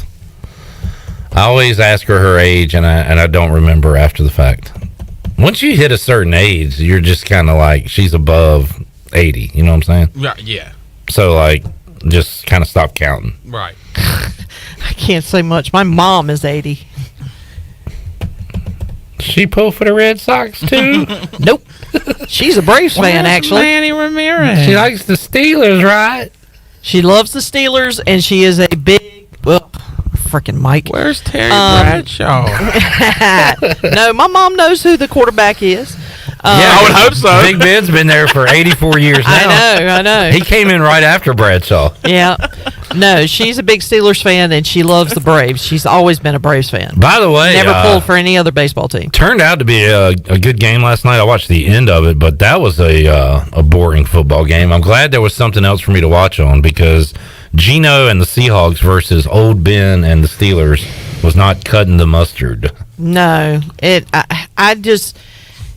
I was not thrilled to watch it at all. I was like, I really want to watch this Braves game. I mean, to me, postseason baseball is fun to watch for me anyway. It is so stressful. Every pitch. Well, yeah. It's stressful for you, I'm sure, because Freddie Freeman. That's what's been so impressive about the Braves is Freddie Freeman has been struggling at the plate. And he struck out 7 times in a row. 7 times in a row, then flew out his last at bat. Yeah, but they're still getting it done. They're up 2-0. Yeah. I was doing the chop, but then I thought about, what if Mike Houston was a Braves fan? Would he do it from the side? Because he has that little hand motion. Physical. I don't know, Chandler. That's the right stuff.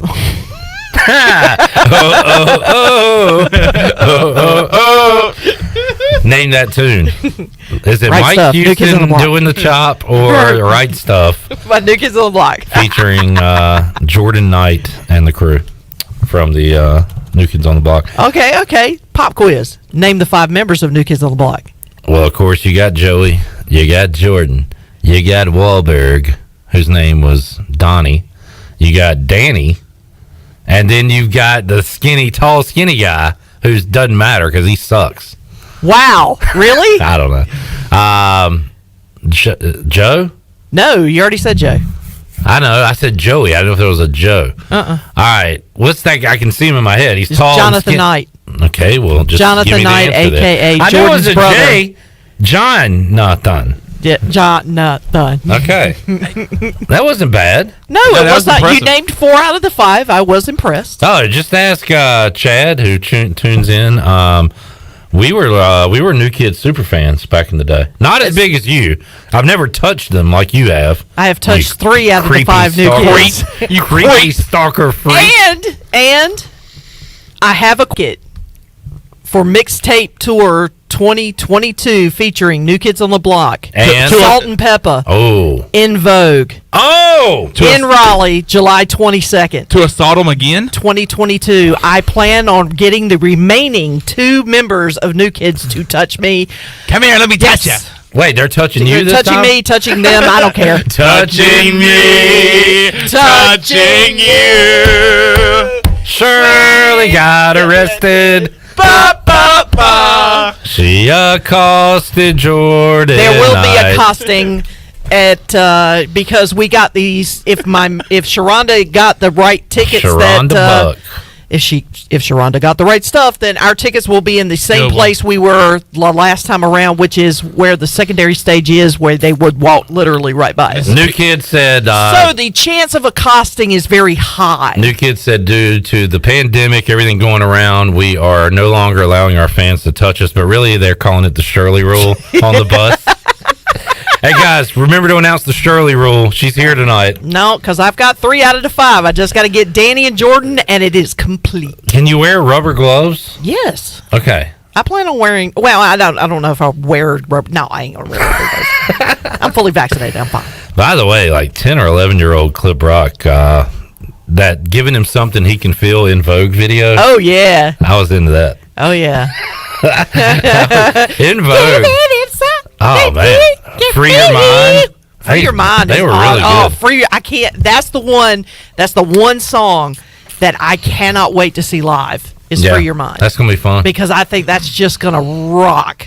And Chandler Salt and Pepper were awesome the last time I saw them. They were great. Dude. Chandler has no clue who these people are. Yeah, I know New Kids on the Block. You've heard of Salt and Pepper.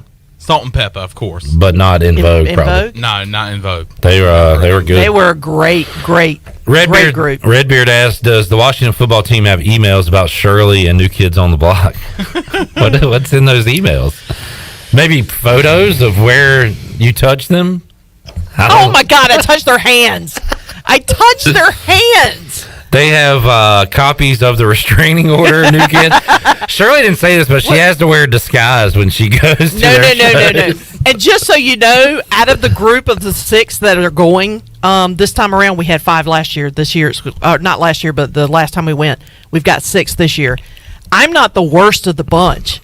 My friend Kristen is worse than me. You old girls on the block need to relax. Hey! Oh. Hey! Watch yourself now. Watch yourself. That's going to be fun. When did you say that was? July 22nd, 2022. Where did you say that was? Raleigh. All right. PNC. In the PNC Arena. They're still getting it done after all these years. And then, of course, they're not old or anything, but like all the members of all those groups living. They're all with us. Yes. And still in the group, right? Yes, they are all still in the group. And, I mean, think about it, though. Joe is the youngest of the group. Joe is 3 years older than me. I just turned 46. So he's 49. Well, will be 49 in December because his birthday is in December. But so you think about it. All of the rest of the new kids are over 50 years old. And they can still kill it on a dance floor. Not so new anymore. No, they're not so new anymore. Not so much kids anymore. Shirley doesn't care. All right. Shirley's fired up about that. Speaking of things Shirley likes, Troy D will be back either tomorrow or Wednesday on the show. Do we have to? Does he bring you anything from his trip to Chicago for your birthday? Yes or no? No. No. I'm willing to believe.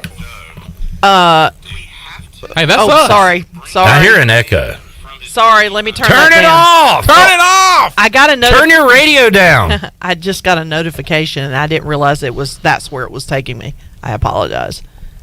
So Troy does not bring you a gift. That's what we are. No. Okay. What do you say? I say he has completely forgotten about it.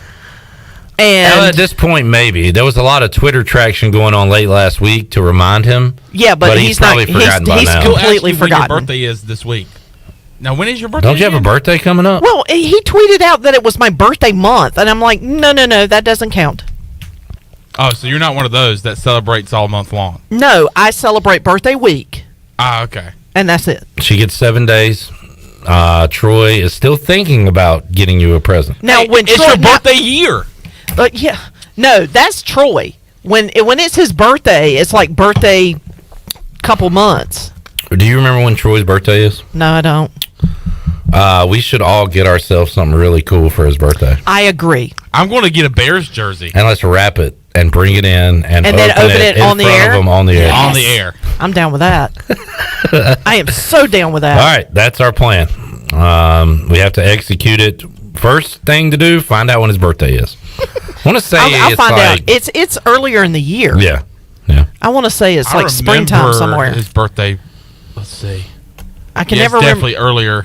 See, I can remember the Dreyfus twins' birthday because they have the same birthday as my godson. What does Troy get himself for their birthday? Two things? Yes, he gets himself two things. And then I know Jonathan's kids, I know their birthdays because they're in the month of October. All right. Well, we need to find out Troy's birthday so we can get ourselves something cool. I'll find out from Jonathan. All right, tell me. Let's take our final break. We'll come back. If you're listening to our live edition, Mike Houston is on the Brian Bailey Show. That's coming up at 6 o'clock, Monday Night Football tonight. We will come back, wrap up a Monday edition of Pirate Radio Live. Back with you after this.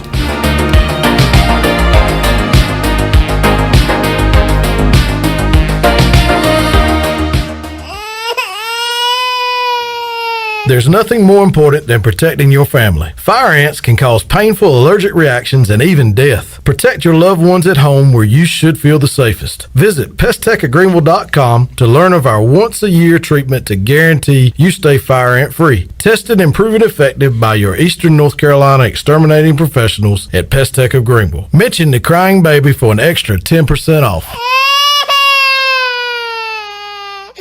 Hello folks, this is Jamie Lane with Carolina Hardscapes and Mulch. We believe that making memories with your family and friends is what life is all about. If you have a dream of having a backyard patio, fireplace, pool, walkways, fire pits, or more, then Carolina Hardscapes is the place to call at 364-1201. You can stop by our outdoor showroom on Fire Tower Road across from Bostic Sug Furniture. At Carolina Hardscapes, we look forward to making your backyard the place to be. Find us on the web at carolinahardscapesandmulch.com. There are times in our lives when we feel like we have hit rock bottom with nowhere to go, but that is actually when God is closest to us and building us into who we are meant to be. Hi, I'm Holt Nailers, and that's how Built When Broken was formed. BuiltWhenBroken.com is an apparel brand to remind people not only where they come from, but also where they are going. Visit BuiltWhenBroken.com to get the latest BWB apparel, t-shirts, hoodies, hats, and more. BuiltWhenBroken.com, apparel for our walk through life. At US Cellular, we can help everyone stay connected for less. And less also means more, as in more choice. Right now, you choose any phone and we make it free. Plus, get unlimited data for $30 a month with 4 lines. US Cellular, America's locally grown wireless.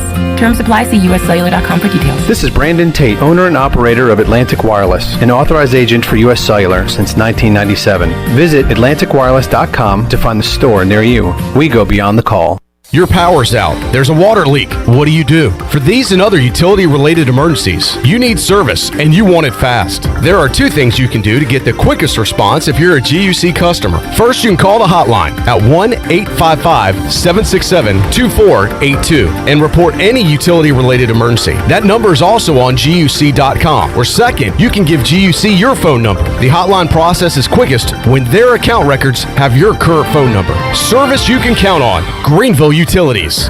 Ahoy there, mateys! It's Captain Jack Spare of R&R Tire Express, your local tire and wheel shop in Greenville, offering affordable, easy payment options for easy ownership. Savvy? Our customers love our treasure of tires and wheels, easy payment options, and customer care package too. To learn more about R&R, stop by 3920 US 264 or rnrtires.com. Do you suffer from pain, anxiety, or sleeping issues? Eastern Healthcare has a solution for you. Eastern Healthcare is the premier CBD store with retailer quality products to help with any ailment you might have. They carry nationally recognized brands such as Curative's Delta 8, CBD Distillery, and Charlotte's Web with a wide variety of delivery systems. This is Adam from Eastern Healthcare. Come visit our store at 2245 Stantonsburg Road across from Vidant Hospital or call 227-4199. Eastern Healthcare. Wellness starts here. Discount Mattress and Furniture, 1501 Evans Street in Greenville. Everything must go up to 75% off. Air conditioners, $199. Refrigerators, $199. Dryers, $199. Queen mattresses, $199. ECU purple chairs, $99. Everything must go up to 75% off. Discount Mattress and Furniture, by the railroad track, 1501 Evans Street in Greenville. Winning is not everything, it's the only thing. This is Holt Nailers. Join me and the other Pirate Radio athletes exclusively each Monday on PRL.